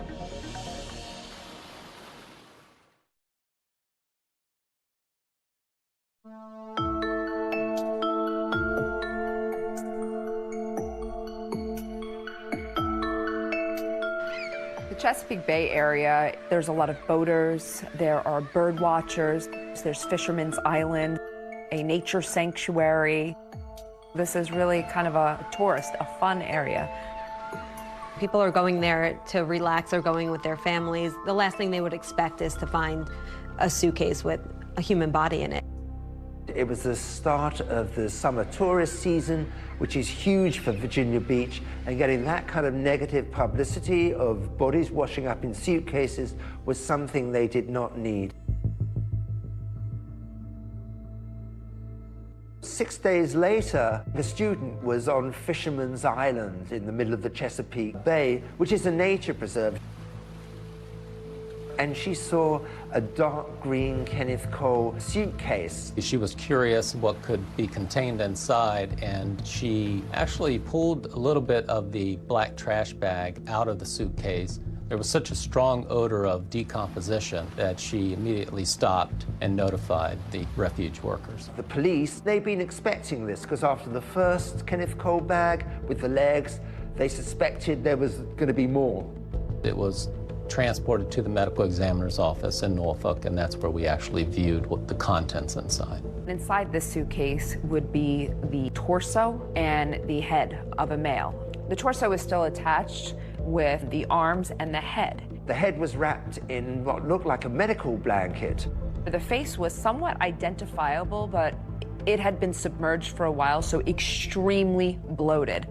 The medical examiner is able to determine that the victim's been shot multiple times. There are a couple of gunshot wounds in the torso area and one through the head. There were 2 bullets that were recovered from the body, wad cutter bullets. And wad cutter bullets are not typically used by the average person, but they are used for target practice. And it became a very big local story. A student discovered a suitcase near Fisherman Island. Inside, a human head. It's getting a lot of coverage. It's the second suitcase in a week found near the Chesapeake Bay Bridge Tunnel, and the second one containing body parts. And everybody was waiting for the rest of the body to turn up. Well, the third suitcase was found on May 16, 2004 in the water by a fisherman. He saw the suitcase floating in the water. This third suitcase that had been in the water the longest did have some growth on it from floating in the water for so long. This suitcase contained the pelvis, so from the waist down to above the knees. Authorities realize they have to figure out who it is. Anytime you find an unknown body, the first thing you're going to do is look into missing person cases to see if the profile matches anyone who's currently missing. Because of the naval bases in the area, they're checking military records. They're checking everything they can possibly think of to figure out who this person is. One of the policemen working on it came up with the idea of getting a sketch artist in. I immediately took photographs to our sketch artist, and she was able to do a sketch for us, and we eventually released it to the media. We're hoping maybe this will give us an edge and maybe identify him sooner. Right now, he's just John Doe. May the 21st, Sue sees the picture on TV of a sketch that they had done to find out who this person was. Sue had been getting out of the shower one morning. The television was on, and as she was getting out, toweling off, she looks at the TV. This is a sketch of the body that washed ashore near the Chesapeake Bay Bridge Tunnel this month. He belongs to somebody. I mean, he's got loved ones. She thinks, oh my God, that looks like Bill. Sue was pretty sure that it was Bill McGuire. This is John and Sue Rice, Bill McGuire's good friends. Bill and John had been friends since their early Navy days. Bill was friends with Sue as well. Melanie knew Sue. The couples had vacationed together. Sue immediately calls her husband to take a look, and he's not so sure it's Bill. But Sue's convinced it is, in fact, and says, please call Crime Stoppers. He was very good friends with Mr. McGuire. He told me that Mr. McGuire lived in Woodbridge, New Jersey. He was married to Melanie McGuire, and they had 2 small children. He wanted to know more about the dynamics of Bill, why I thought it could be Bill. And the only way that I thought it could be Bill is that, yeah, he's missing too. John Rice had spoke to Cindy Lagash, who is William McGuire's sister. I got a call from Cindy. She said, John, is Billy there? And I said, no, he's not. What's going on? And she said, well, Bill and Melanie got in an argument and he left and he hadn't been heard from. He said he was leaving and he wasn't coming back. My husband was full of bluster when it came to stuff like that. He would say things like that all the time. I didn't actually believe it was the last time I was ever going to see my husband. William McGuire had, in fact, vanished. Mr. Rice and his wife, Mrs. Rice, eventually agreed to come down to the police department in Virginia Beach and view some photos. Bill had a little red mark right here, and that's what I kept zoning in on when I saw the picture. That's exactly what I zoned in on. I mean, I've known Bill for 22 years. I kept seeing that, and I was pretty certain that it was Bill. Once we had a name and approximate age, we ran him through our computer system. He ran a check on Bill McGuire, and he found that McGuire had been arrested in Virginia for a reckless driving charge in the 1980s. His fingerprints were on file already, which made it a lot easier, and they're very quickly able to confirm that the fingerprints matched. The man in the suitcases was identified as 39-year-old William McGuire of Woodbridge, New Jersey. So according to Melanie, she just thinks her husband is missing, but she is about to get the news that will change her life forever.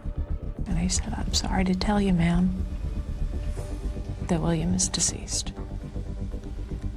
And I just burst into tears. Now they've solved the mystery of who the man in the suitcase is. The big question is, how the hell did he get there?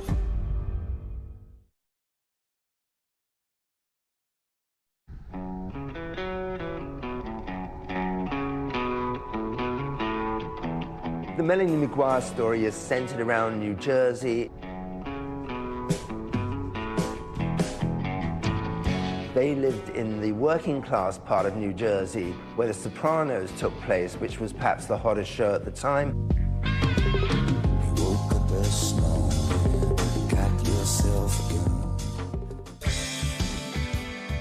Melanie is a Jersey girl, born and raised there. Her parents are Linda and Michael Caporero.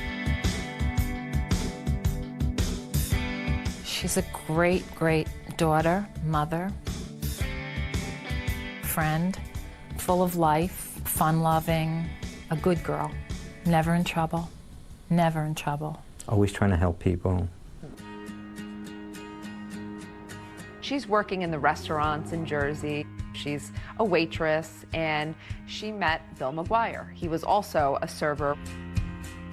Bill was known as the rude waiter because he would speed people up in a jocular way, but they loved it, and they would ask for the rude waiter. What was he like? Funny, clever. He had a big heart when he wanted to. He wanted all the right things. He was very, very loyal. He was a tremendous friend. When I first met Bill, I didn't know what to make of him because he was really a practical joker and whatnot, and I thought, well, this guy could probably get on somebody's nerves with all this. But he was so funny, he just kind of overcame whatever resistance you might have to him. Melanie was a fertility nurse when I met her. She's just so caring, so nurturing. She was working with women who were going through really tough times, trying to get pregnant. She was very compassionate, and her patients really loved her. What made you a good nurse? Type A personality. The way I looked at it, I was not going to be happy with anything less than the total comfort level of my patients. In 1998, Bill called John and I and told us that he wanted to bring Melanie down to meet us. Melanie, she's a really nice person to be around. Physically, she's beautiful.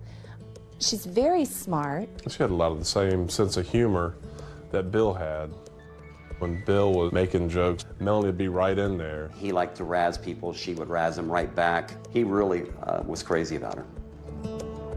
What was your relationship with Bill like in the beginning? In the beginning, it was the challenge, it was the chase. It was, we had a bit of a tempestuous relationship even before we got married. We would break up, get back together. Bill and Melanie dated for quite a while.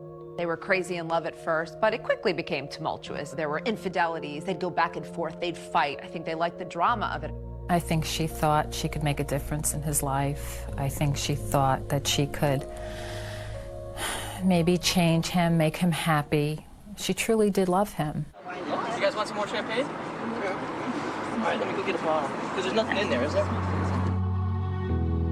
They got married in 1999. It was probably one of the most extravagant weddings we've ever been to. Mr. and Mrs. William McGuire. Melanie on her wedding day looked absolutely gorgeous, angelic, you know, just perfect. Both Bill and Melanie seemed like they couldn't have been happier.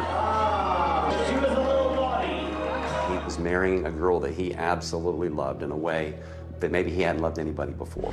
Bill, did you put your hand up? This is the last time Bill's going to have the upper hand. Bill McGuire got a $65,000 a year job with the New Jersey Institute of Technology. Bill and Melanie settle into a rented townhouse in Woodbridge, New Jersey. Woodbridge is a sprawling, densely populated township on the suburban end of New Jersey's industrial flatlands. If you're going down I-95, you're taking exit 11 to get off to Woodbridge. We were both happy, new parents, and then things changed drastically. He had a dual personality. He could be very likable, and then on the other hand, he'd be very calculating, manipulate you. He had always had issues with gambling, and he would go through periods where he would go down to Atlantic City a lot. There were times that he would just take off to AC and gamble, and you wouldn't hear from him, wouldn't know what was going on. He found he could make some money gambling. There were good times with that, and there were bad times. And there were a couple of times I put my foot down, and I said, that's it, no more. So then he would get involved in the stock market. He wanted what he wanted, and he couldn't get it fast enough. And with that came frustration, and eventually that frustration became directed at me.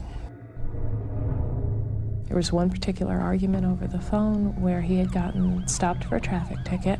He had an absolutely atrocious driving record. So I started to argue back, and the next thing coming out of his mouth is, when I get home, I'm going to kill you, I'm going to smash your face in. It's very difficult for me to think back on it because I actually drove off in the middle of the night, and I had left and I should have stayed gone. Why did you stay? I wasn't strong enough to leave. Did you love him? I did, and even though, now at this point, bear in mind, I'm having an affair. What appealed to you about Brad Miller? He was just very, very tender. I really tried to fight it, but I couldn't fight it.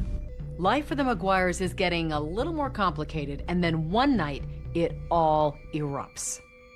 Bill was probably the most streetwise person I've ever known, and I can tell you he never saw it coming.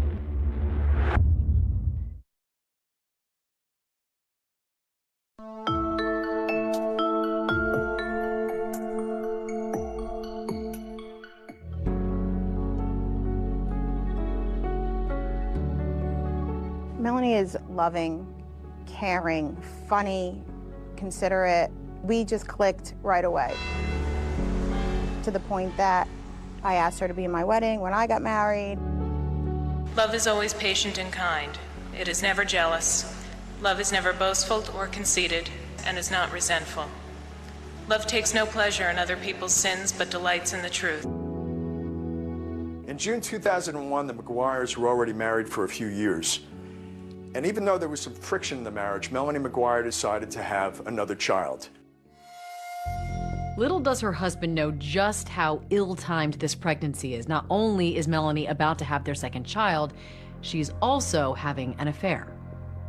Dr. Bradley Miller was a partner in RMA Associates, and Melanie was working as one of his nurses. He was so kind.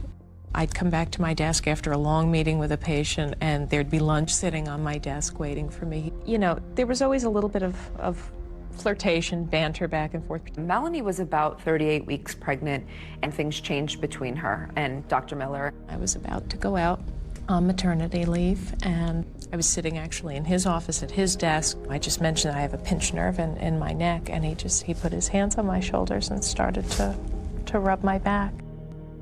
I really tried to fight it because this was not going to be good. This was not going to be good for anybody, but I couldn't fight it. After Melanie came back from maternity leave, she and Dr. Miller started a full-blown affair, and it seemed like they were falling in love with each other, although they were both married with young children. Shortly after my second son was born, that's when things began the final descent downhill, if you will.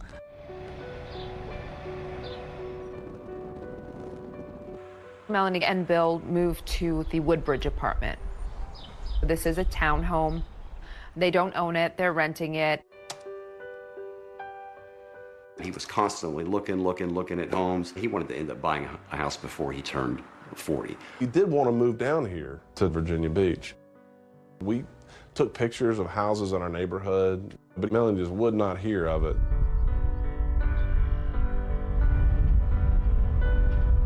They ended up putting a really sizable deposit down on a very nice home in New Jersey.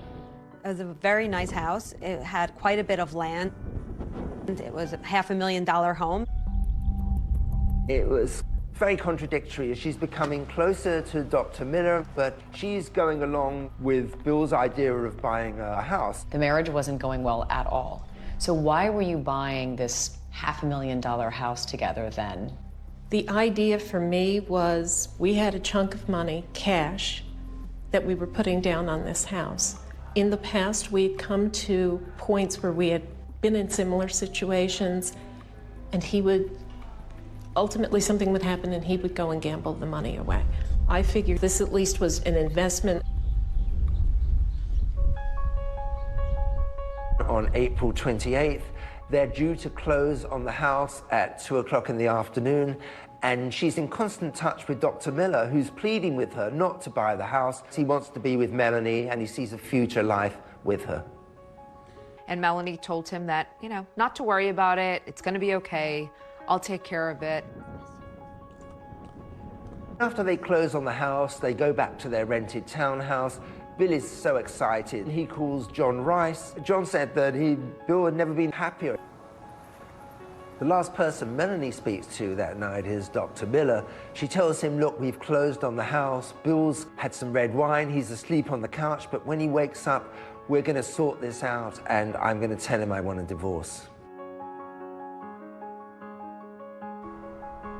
Melanie described the events that would happen later on as a big fight. You and Bill had a horrible fight, yes? Correct. We fell asleep on the couch, woke up early morning hours, and it was never a bad time for an argument.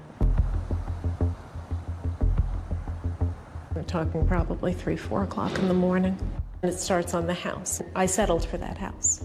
The hell are you talking about? You settled for that house. It's a $500,000 house. That's not what I wanted. Melanie says that Bill turned around and said, what I really wanted was a house in Virginia for cheaper, but you refused to let us do that, and so I have to settle. And she says this turns into a very heated argument.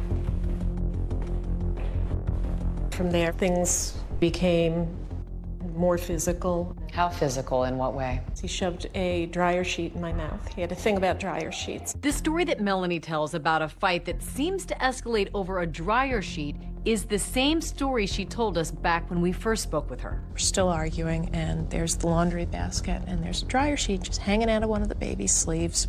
He hated them. He thought it was lazy that I wouldn't stand there and put in the liquid fabric softener, and yeah. And it went out of control. This was the type of mother I was, that I would leave this sheet in there for my baby to possibly choke on. Before I know it, I'm up against the wall, and the dryer sheet is being shoved into my throat. And then he just smacked me. In the face? Yeah, open hand, because he probably would have broken my cheek if it had been a closed fist. And I looked down, and there's my 2-year-old. I grabbed the baby and went to the bathroom right behind me and shut the door. I just wanted away from him at that point. He said he was leaving and he wasn't coming back, and I could tell my children why they didn't have a father. Did he say this to you through the bathroom door? Yeah, through the bathroom door the entire time. I imagine he was packing things and leaving. He was up and down the stairs a lot, but every trip back and forth berating me. What's the last thing you remember saying to him? Stop. Stop. Melanie said he'd driven off and she presumed he was in Atlantic City. He would have been back. He would have been back. I knew it. But this isn't just a few days that Bill McGuire is gone. We're talking weeks. What bothered me was that Melanie never reached out and said, hey, Bill's missing. She never reported her husband missing, and it's almost 30 days. The fact that we never heard anything from her was deeply suspicious to me. Love is always ready to excuse, to trust, to hope, and to endure whatever comes. Love does not come to an end. This is the word of the Lord.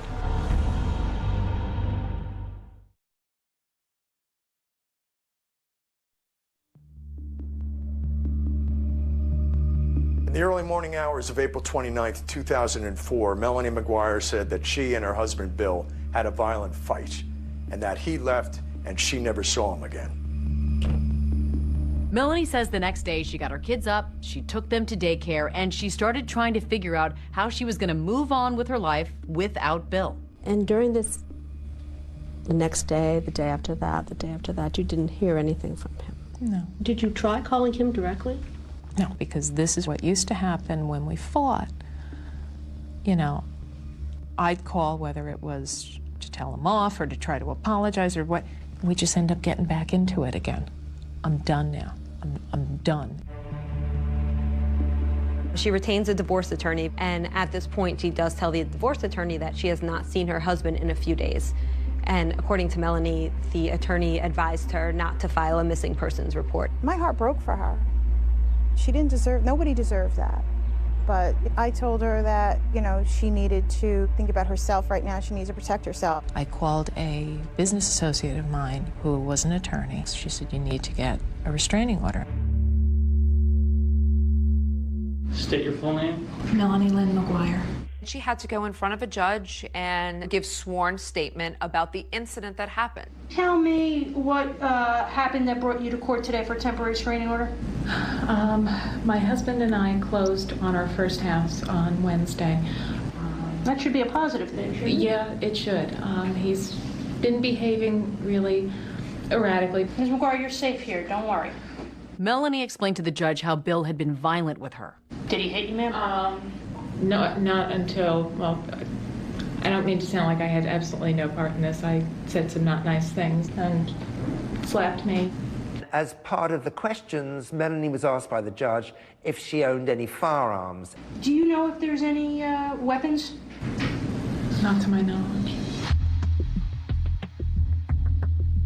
This is a sketch of the body that washed ashore near the Chesapeake Bay Bridge Tunnel this month. We're hoping maybe this will give us an edge and maybe identify him sooner.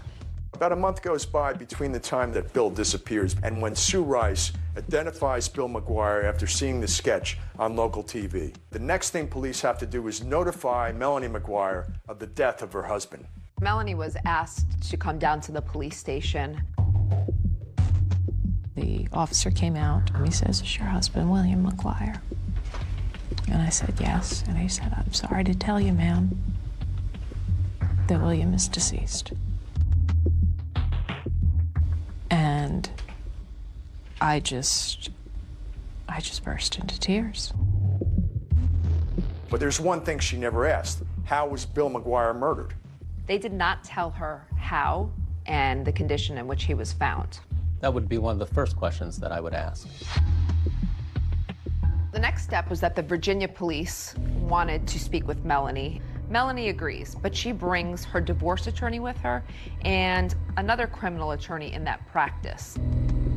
Conducting an interview with the victim's wife with two attorneys present is highly unusual. First time I have ever had that happen to me. She was nervous, she was visibly shaking, she made expressions like she was crying, but she never had a tear in her eye. I asked her if she had any luggage, and she informed us that they didn't have any matching luggage. The next day, Melanie told detectives she suddenly remembered that the McGuires did own a matching set of designer luggage. I showed her a picture of one of the pieces of luggage that we recovered in the bay, and she identified that as belonging to them. They asked what kind of person Bill was, and she said he was the kind of person that had a knack for pissing people off.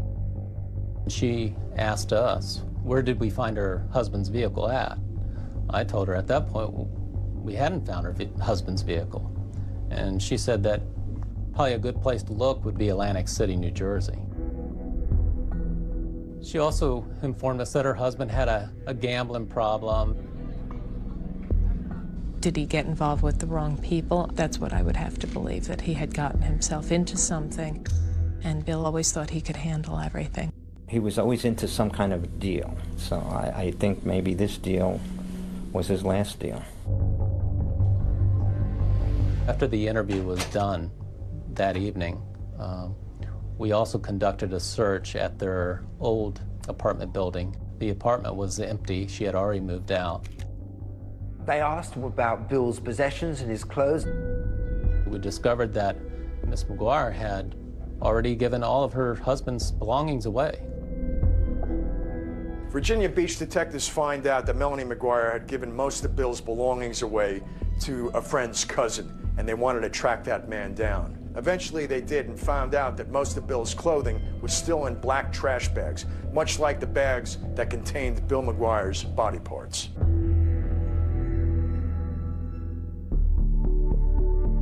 The garbage bag by sight looked identical. Things are starting to make sense with the detectives. There's the black trash bags, and there was also the hospital blanket that the head was wrapped into. And they're thinking, well, Melanie McGuire is a nurse. That's kind of an odd coincidence.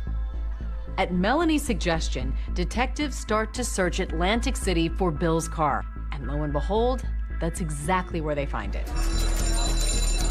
The Atlantic City forensic unit processed Mr. McGuire's vehicle. They took photos, they fingerprinted, they vacuum cleaned the floorboards. The body was released to Melanie on a Tuesday. Immediately she had him cremated. And the funeral lasted all of 10-15 minutes at the most. She called the following evening after the funeral, and at that point I just kind of blasted her. I just told her, I said, Melanie, Bill deserves so much more. And Mel just said, well, I'm a single mom now, and now I've just got to get on with my life. I said, well, no, the next thing is we've got to figure out who did this to him. And after I got off the phone, I remember hanging it up, and I said, John, she did it. She did it. Everything pointed to Melanie McGuire. Through wiretapping her phones, the police discovered the relationship that she was having with Dr. Miller. It's a eureka moment because it provides motive. I've told them everything that I know. But they're, they just don't. They want you to break.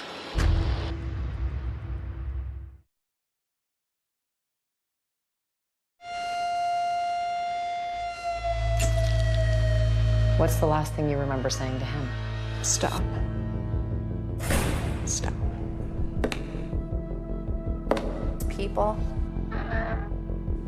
like to believe that someone was capable of committing this type of murder. Accused of cutting up his body and throwing it into the Chesapeake Bay. That the person who did that would look like a monster. But sometimes killers look just like Melanie McGuire. Is there anything else you're not telling me? Like what? Like I killed somebody. Did you?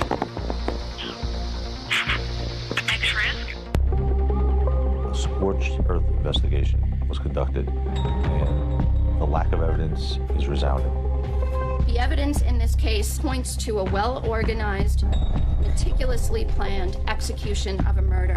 Computer searches that said how to murder someone, how to poison someone, basically multiple searches about how you kill someone. I don't get to be an evil genius and an idiot at the same time. I believe that Melanie was wrongfully convicted. Who do you think killed your husband?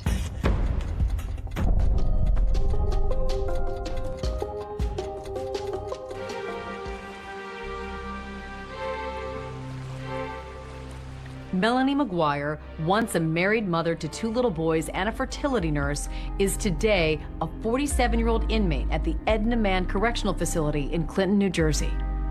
In here, guilt and innocence is irrelevant in day-to-day life. I have 6 numbers and a letter after my name, the same as the woman on one side of me and the same as the woman on the other side of me.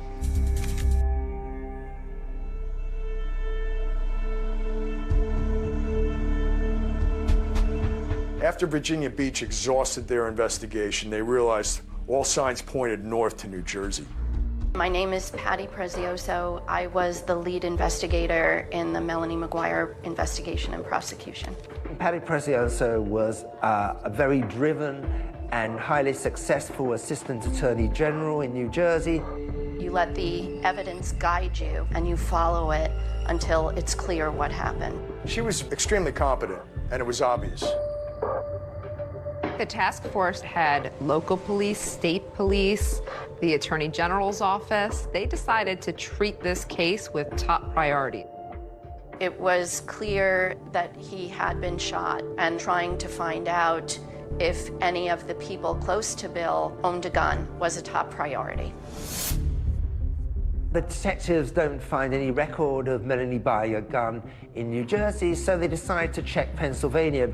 They knew that Pennsylvania was close, and a lot of people will go to Pennsylvania for firearms because the gun laws are more lax. There's less of a waiting period, and so you can go in and essentially walk out the same day with a firearm. It turned out that when the record check was done with Pennsylvania, a record came back that Melanie McGuire had purchased a gun. I remember plain as day when she came in, because not many women come into the shop. She filled the forms out, and then when she wrote down her occupation, that she was a nurse, that stuck in my mind, because I guess that was the first time I ever sold a gun, to a nurse. Melanie bought a Taurus 38 Special, and she bought wad cutter bullets. And that gun was purchased just 2 days before Melanie McGuire said her husband went missing. And remember, early on, Virginia detectives talked to Melanie, and she never mentioned anything to them about buying a gun. I had informed my attorneys of the purchase of the gun, and they said, well, if they ask, don't lie, but don't offer any information. And they never asked about a gun. Melanie bought the gun because Bill wanted her to buy the gun. She could get it, he wanted it. What he wanted, he got. Because Bill McGuire had a felony conviction stemming from his horrendous driving record, he was barred from purchasing firearms. You say your husband asked you to purchase the gun, but you purchased a gun just 2 days before your husband went missing. Of course, it's a coincidence. However, he was on me for a while about that, about trying to get that. And if something was happening, if he was in some sort of trouble, that may very well have been the reason why he was so intent on getting it. Once the police really honed in on Melanie, they began wiretapping her phones. Hello. Hi. The surveillance was so intense that over a 40-day period, they recorded 500 hours of her phone calls. Every time you get your head back above water. Yep. And that hand reaches out from beyond the grave. A lot of those calls were very cryptic. Hey. How you doing? I spoke to, what's his name, about shipping? Alex. I didn't want to say name. Do you understand what I'm saying? Yep. She used the phrase a lot, being cut off at the knees. At least meet with a lawyer ahead of time who might cut it off at the knees. Doesn't that look suspicious? It doesn't matter what it looks like. She was a little salty. That was her personality, though. She was a Jersey girl. A lot of them were to her boyfriend, Dr. Bradley Miller. It was very clear right from the beginning that the relationship with Dr. Miller was different. There was a change in her voice. It was a softer tone. It's a eureka moment when they realize that she's having an affair because it provides motive. Dr. Miller also becomes a suspect. So one night when Dr. Miller was leaving work, he was going to his car. The detectives came out to confront him. Dr. Miller was adamant that he had nothing to do with any crime and he didn't know anything about this. And so I think the police said, well, prove it. You know, if you're willing to wear a wire, we'll believe you. It is now 2:30 p.m., May 31st, 2005. Brad Miller making an outgoing call to Melanie McGuire. Hello? I've told them everything that I know. But they're, you know, they just don't. They want you to break. I mean, if you want us to stick together, I gotta know everything now. Before this goes any further. What do you mean you have to know everything now? I mean, there's no other secrets between us, right? That I can think of. You swear you had nothing to do with us? Yes. And your children's lives. Because I'm standing by you. Yes. In those intercepted phone calls, another friend she was speaking to was Jim Finn. Melanie met Jim Finn in nursing school, and Jim admittedly had a crush on Melanie. But once she left nursing school, she never talked to him again. You know, that was it until February 2004, and she suddenly got in touch with him again. When she needed something, he was someone that, you know, she could manipulate, and she knew he was a lover of guns. The police also approach Jim Finn because they find that before Bill disappeared, she's been talking to him about the firearms. She said to him, hey, I need to talk to you. There's some weird stuff going on here, and Bill is acting weird. Jim, who really still holds the torch for Melanie, and Melanie knows that, says, well, maybe you should get a gun to defend yourself. Investigators pick up Jim Finn, who also allows them to record his conversations with Melanie. And once they hear what's on those calls, they're satisfied Finn knew nothing about the murder. The reason I asked you about buying a gun is because my husband wanted one. He wanted one? Yeah. Not only did he want one, I bought one for him. Why didn't you tell me? At the time the detective spoke to Jim Finn, he had no idea that Melanie McGuire had purchased a gun. He was surprised. Is there anything else you're not telling me? Like what? Like I killed my husband. Did you? No. But thanks for asking. Melanie never wavers on whether or not she was involved. It is always a hard no. I want you to tell me the truth. I'm telling you the truth. I did not do it. She was under a microscope. Everything she did was being watched. Everything she said was being listened to. Melanie does something that most people would find a little suspicious. Investigators start looking at her E-ZPass records. They notice trips to Atlantic City. She knew that Bill McGuire's car was in Atlantic City because she put it there. That requires 2 drivers. So that means someone helped her. What investigators find in Atlantic City has them wondering, did Melanie have an accomplice? And if so, who was it?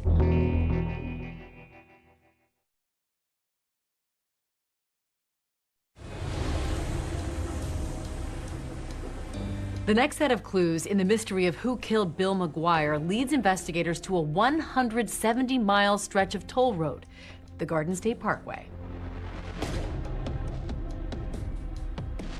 With Melanie now the prime suspect, detectives start pulling her records. They try to track her movements in the days around her husband's disappearance.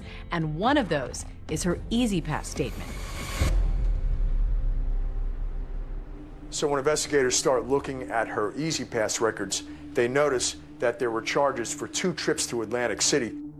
On April 30th, 2004, just 2 days after the fight Melanie said that she and Bill had, Melanie does something that is very odd and most people would find a little suspicious. I'm starting to become more actively angry at him. And I'm thinking, that son of a bitch, I know where he is.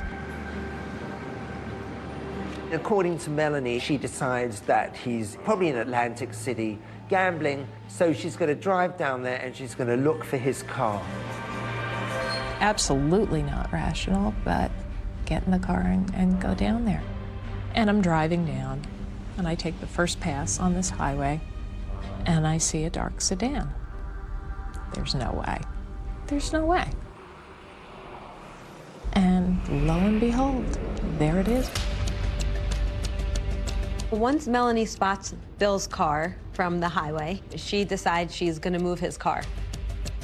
Melanie says in the past, when they're angry at each other, it's a way of messing with each other, I guess you could say. Pull off onto a little side street, and I parked my car, and it was like Mission Impossible. Scooted up to the car, got in, started it, and drove away. And where'd you put it? What I believe to be the Flamingo Hotel. What Melanie said was, I was going to move his car to the seediest part of town, the most annoying for him to find.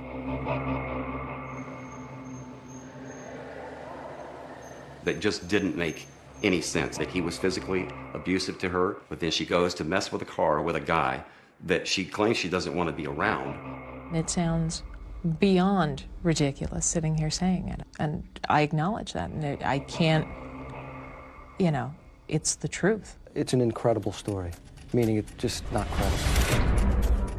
We believe she was planting his car in Atlantic City. She was trying to create an illusion that Bill McGuire was still alive. That requires 2 drivers. So certainly that means someone helped her. Someone had her Pathfinder, and she was driving Bill McGuire's car. They put the car at the Flamingo Hotel, and then she went home with the person driving her car. And investigators thought they'd struck pay dirt when they discovered that hotel's parking lot had surveillance cameras. In truth, of course, the footage did not capture who the driver was. The surveillance video from the Flamingo Hotel actually showed the victim's vehicle being pulled into a parking space. Because of the darkness and the glare and the background lights, you could not actually see the person that was occupying the vehicle. There was another inexplicable road trip, this time to Delaware, 5 days after her husband went missing. She had shared with Dr. Miller that in the early morning hours of May 4th, she was actually furniture shopping. Investigators think that this Delaware furniture trip is really just a ruse. That same road would have taken her to the Chesapeake Bay Bridge Tunnel. Normally, someone would take the New Jersey Turnpike to go over the Delaware Memorial Bridge, picking up Route 13, which runs south to the Chesapeake Bay Bridge and Tunnel. Patty Precioso says that Melanie actually left the night before from New Jersey, drove Bill's remains to Virginia. We believe that that was when she took the suitcases with Bill's remains and got rid of them in the Chesapeake Bay.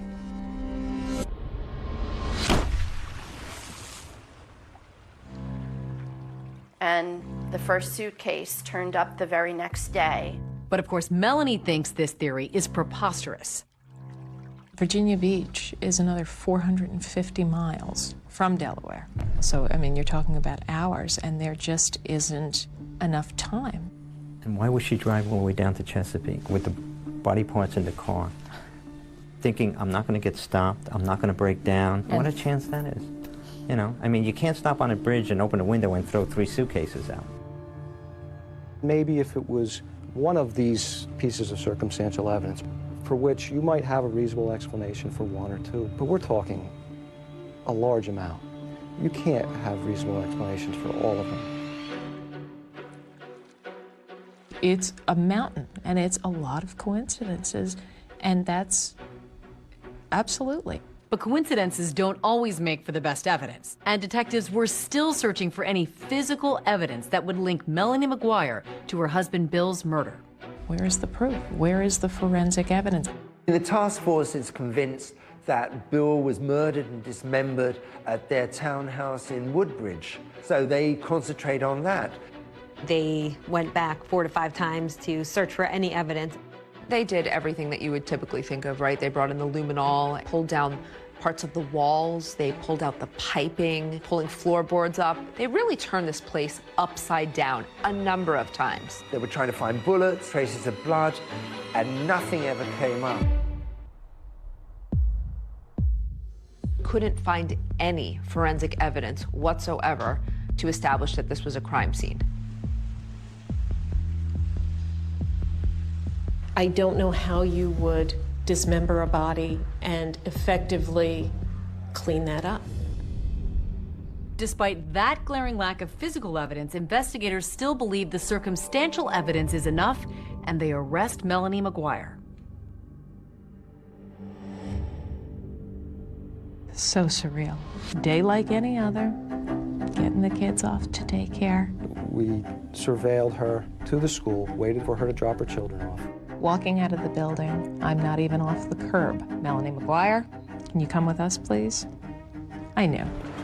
2 years and 10 months after the first suitcase washed up, the trial against Melanie McGuire commences in Middlesex County, and it was a sensation. The evidence will show that while Bill was engrossed in purchasing the house, the defendant was very busy planning his death. There was no proof that Melanie McGuire murdered her husband. Prosecutor said either Melanie McGuire is guilty or she's the unluckiest woman in the world.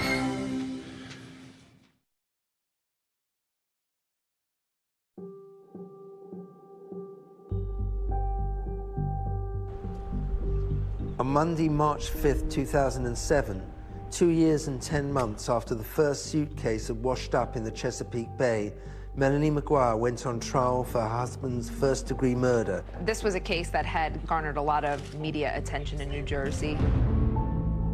It had all the elements that it was going to be a salacious trial. The judge let us know that the trial was going to be televised. Let's bring a couple of experts into the conversation to help us sort through yesterday's evidence. It made people act differently. I think Melanie loved the idea that she was the center of attention. She seemed very relaxed, much more relaxed than I would have been. It was a double-edged sword because if she sat there, you know, more stoic, she looked nasty or she looked mean. And then when she was being more upbeat and talking to people, oh, well, you know, she's joking around at her own trial. There was nothing she could do that wasn't going to be criticized. By the time Melanie McGuire gets to trial, she's hired Stephen Turano and Joe Tacopina to represent her. Joe Tacopina was a high-profile celebrity attorney. Joe Tacopina. Joe Tacopina. Joining me now, Joe Tacopina. He's the attorney for Alex Rodriguez. He feels just as comfortable in front of a TV camera as in front of a jury. A scorched earth investigation was conducted, and the lack of evidence is resounding. The evidence in this case points to a well-organized, meticulously planned execution of a murder. Is that a fair description of you? Were you somebody, if you were going to do something, you were going to do it all the way? Correct. And I would counter that argument with, if that's the case, then I would have been sure to not include blankets that could be traced to me, my own luggage. I don't get to be an evil genius and an idiot at the same time. They're not going to be able to tell you where William McGuire was killed, how he was killed, when he was killed. The defense were really trying to play to the jury that Bill was a major gambler and he may have owed thousands and thousands of dollars. He was a big gambler because he gambled beyond his means. When you have money out on the street and you're behind and you're not making payments, you know what happens? You get shot here and you get shot here. As prosecutors start laying out what they believe Melanie McGuire did to Bill, it all starts with something they found in his car after it was processed in Atlantic City. When investigators first recovered Bill's car, they found a bottle of chloral hydrate, a red liquid, and also a syringe in it. State's Exhibit 983. Do you recognize that? Yes, that's the vial we dispensed the liquid in. Chloral hydrate is, have you ever heard the term slip somebody a Mickey? It's the Mickey. It's what it is. It's almost like a knockout drug. They do a lot of investigating on this chloral hydrate, and eventually they find out that it was purchased the morning that Bill disappeared. Somebody dropped off this prescription for chloral hydrate at the Walgreens pharmacy, which is just down the road from where Melanie's children went to preschool. But the prescription pad was that of Dr. Brad Miller, who was Melanie's boss. So the light bulb goes off, and they're thinking right away, clearly, Melanie had access to this prescription pad. She used it, she filled it. Chloral hydrate was necessary for this defendant to have control, and even more importantly, it was necessary to her that Bill McGuire had no control. Dr. Miller looked at the prescription and he said, "That's not my signature, and it appears to be Melanie McGuire's handwriting." Prosecutors also focused on what they said Melanie was doing in the days before her husband's disappearance. For that, they looked at the McGuire's home computer. We had it forensically examined, and it really was just astounding seeing what the internet searches were for. Can you describe the searches that you recovered? How to purchase guns illegally, how to commit murder, and undetectable poisons was searched. It didn't look good. It looked like someone was searching how to, sedate someone or how to kill them. I'm a nurse. I was a nurse. And I don't need to look up things like that. If I wanted to look for something like that, I have a PDR, Physician's Desk Reference. I have a book that I can look in that doesn't leave an internet history. But both Melanie and Bill used this computer. So it's really hard to figure out who was searching these things. Now, you have absolutely no idea of knowing who actually conducted the searches that you talked about, correct? No, I don't. One of the things we can say for certain is that your husband didn't commit suicide. He didn't shoot himself. He wasn't able to carve his own body up. And yet there's a suggestion from the defense that some of the online searches were things that he was in fact doing, not that you were doing. It wasn't me.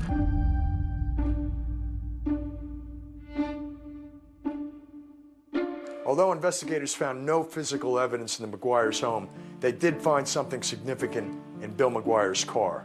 After Bill's car was recovered in Atlantic City, our criminalist was able to locate several pieces of small flesh. These pieces of flesh are an artifact of Bill McGuire's body being disarticulated. The phrase was used, human sawdust. Human sawdust is a term that did not exist until this case, as I understand it. I found particles that, to me, look like it could be possibly human tissue. DNA results indicated that the flesh belonged to Bill McGuire. What this really was a few pieces of microscopic skin cells that were a little bit deeper than the skin we passively shed. Could those tissues, the tissue that you looked at, be shed from a live human being? It cannot be shed from a live human being. It's not a typical shedding process at all. Their theory was that this nurse, who was kind of so meticulous, had somehow just forgotten to wipe the bottom of her shoes, that she accidentally tracked these human sawdust particles of Bill's body from the house to the car. Thank you, Your Honor. There were 81 witnesses in 7 weeks. Good morning, Dr. Miller. Good morning. Dr. Miller was the testimony that everyone was most anticipating. He was going to be the big star of the trial. I was having an affair, and my whole life turned upside down. Were you in love with the defendant?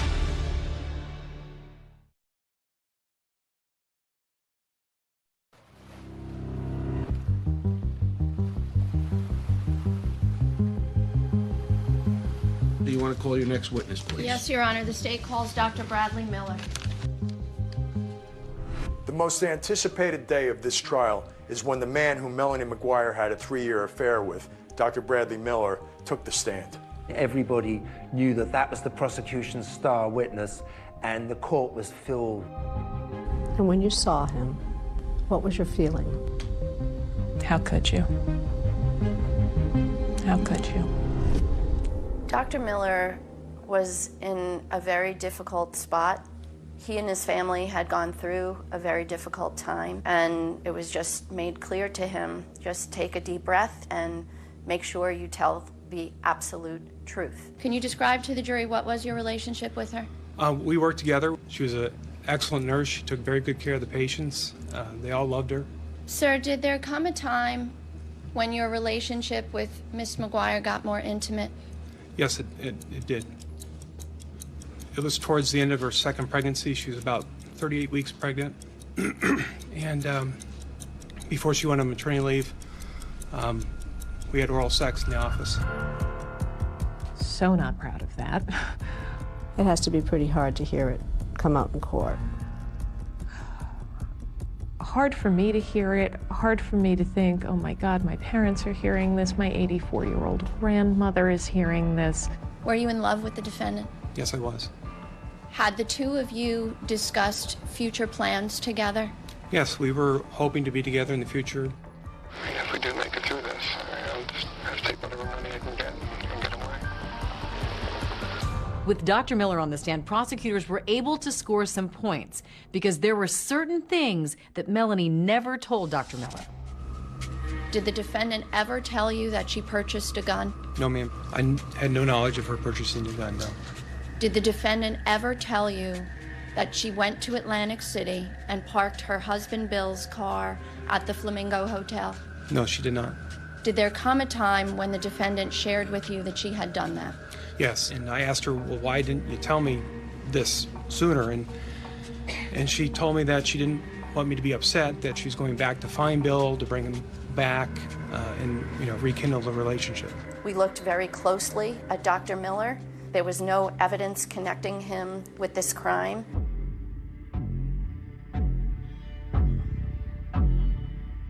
This is in reference to consensual recordings between Brad Miller and Melanie McGuire. You agreed to consensually record a conversation with the defendant. Yes, I did. Prosecutors really wanted the jury to hear those intercepted calls so they could get a sense that maybe her desire to be with him was the motive for the murder. During the calls, Dr. Miller spoke about their future together, probably prompted by detectives. After a divorce, and she gets half the money, I mean, it'd still be something to live on. The understanding between us had always been that the children came first. And he starts talking about divorce and a future and moving forward, and I even say on the tape, why are you talking like this all of a sudden? I'm confused because you've been the one to stress to me that we have to wait and see how everything plays out. The defense was also able to score some points with those recordings, which called into question Dr. Miller's character. At the time of those secret recordings, he was still having an intimate relationship with her. After you tape recorded her, sir, you then had additional intimate relations with her, correct? Yes, sir. Did you tell her that, by the way, that you had tape recorded her? No, I did not. I think that was damaging to his character and was a very big turnoff to the jury.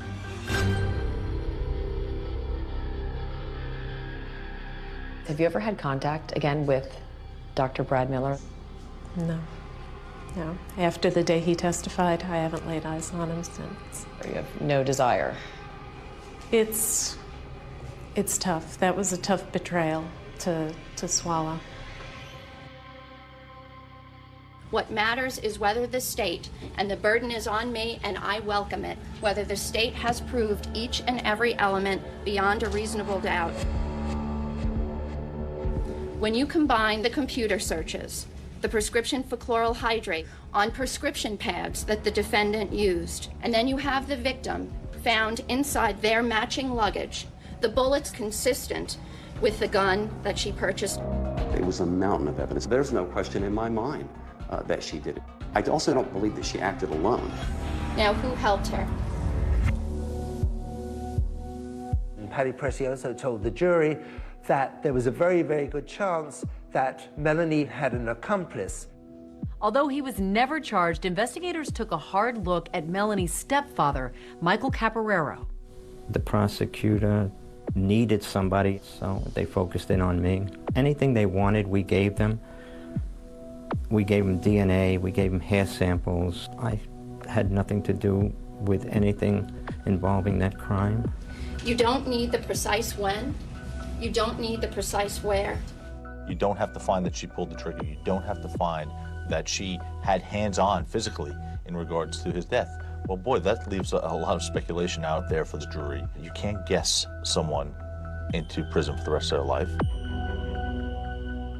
The jury goes into deliberation, and Melanie and her family are waiting on pins and needles. I was very concerned. I think we all as people like to believe that if someone was capable of committing this type of murder, that the person who did that would look like a monster. But sometimes killers look just like Melanie McGuire. The day the verdict was read, the atmosphere in the courtroom was just electric. Has the jury reached a verdict in this case? Yes, Your Honor. How do you find as to the count of the indictment charging Melanie McGuire with the murder of William McGuire? Guilty. I just remember seeing her collapse. I remember grabbing Joe's arm, and I remember feeling my legs just kind of go out from under me. She's alternating between I didn't do it, and my babies, and referring to her two children.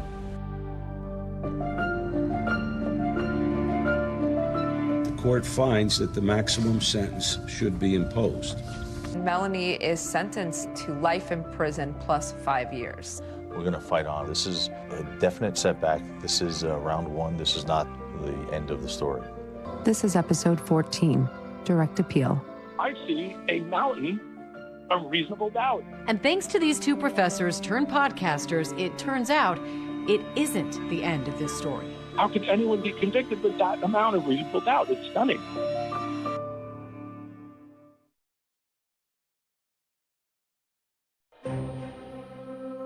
After sentencing, Melanie McGuire was taken to the Edna Mann Correctional Facility in Clinton, New Jersey. Her new home would be a 6-by-9-foot cell. Just beginning for us now. We'll never give up. We will never, ever give up for her until the truth comes out. On Direct Appeal, we examine the murder conviction of Melanie McGuire. This is a prepaid call from Melanie McGuire, an inmate at Edna Mann Correctional Facility.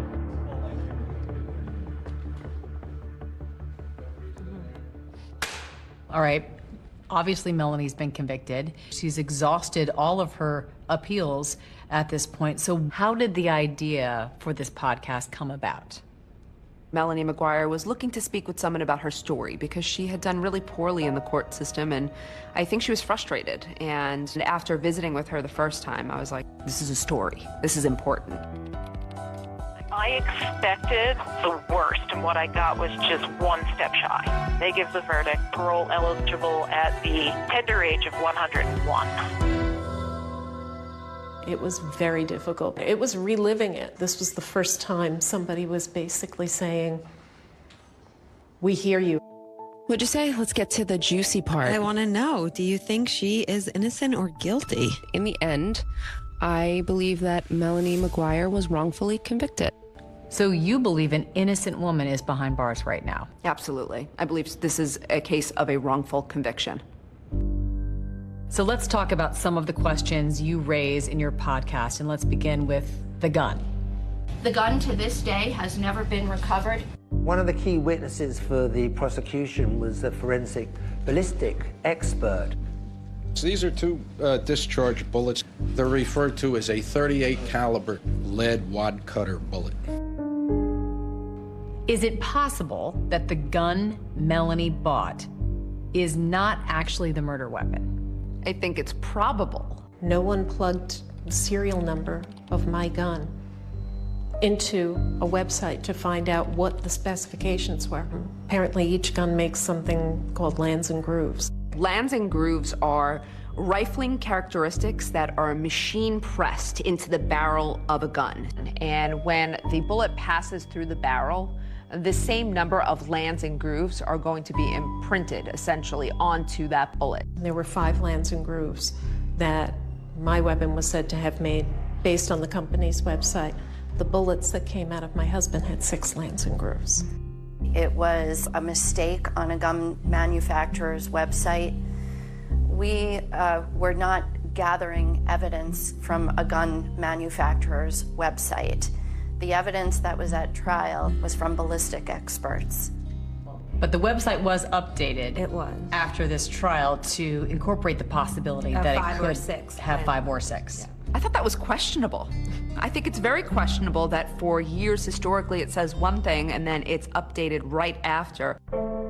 Let's talk about the garbage bags. The prosecution had an expert that said that the garbage bag in which Bill's body was found in was consistent with the garbage bags that came from Melanie's apartment.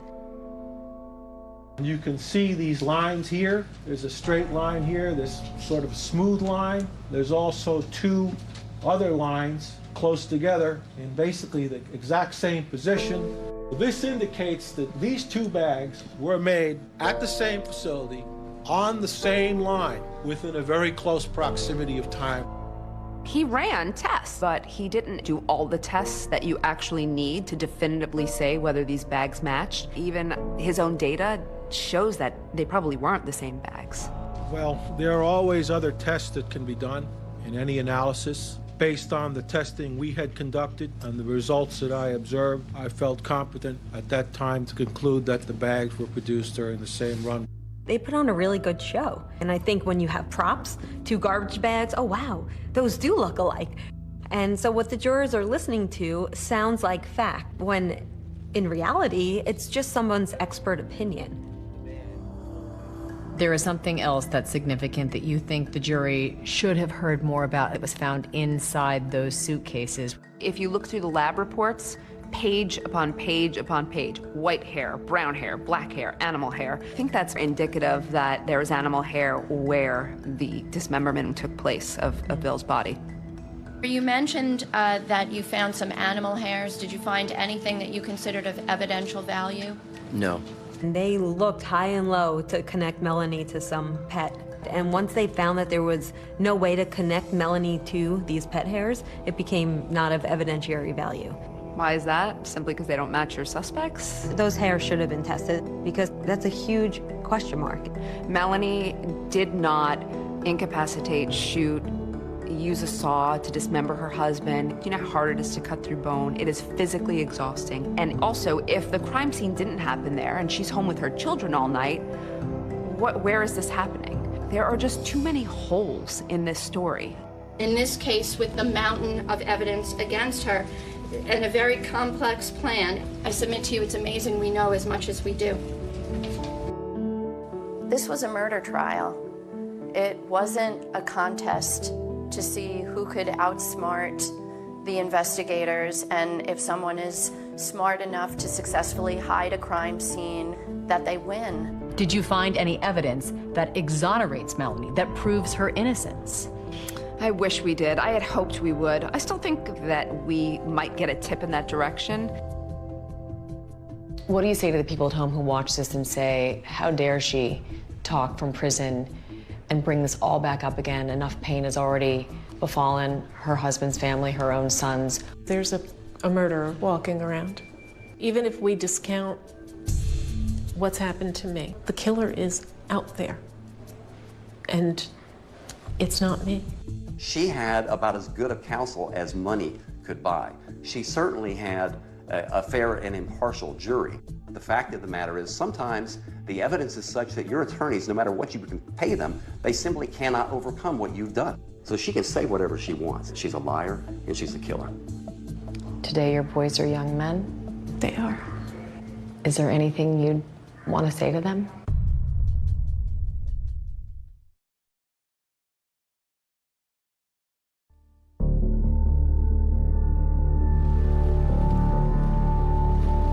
There will always be questions about this case that we may never have the answers to, like if Melanie McGuire did kill her husband, why did she drive more than 300 miles to get rid of his remains in the Chesapeake Bay?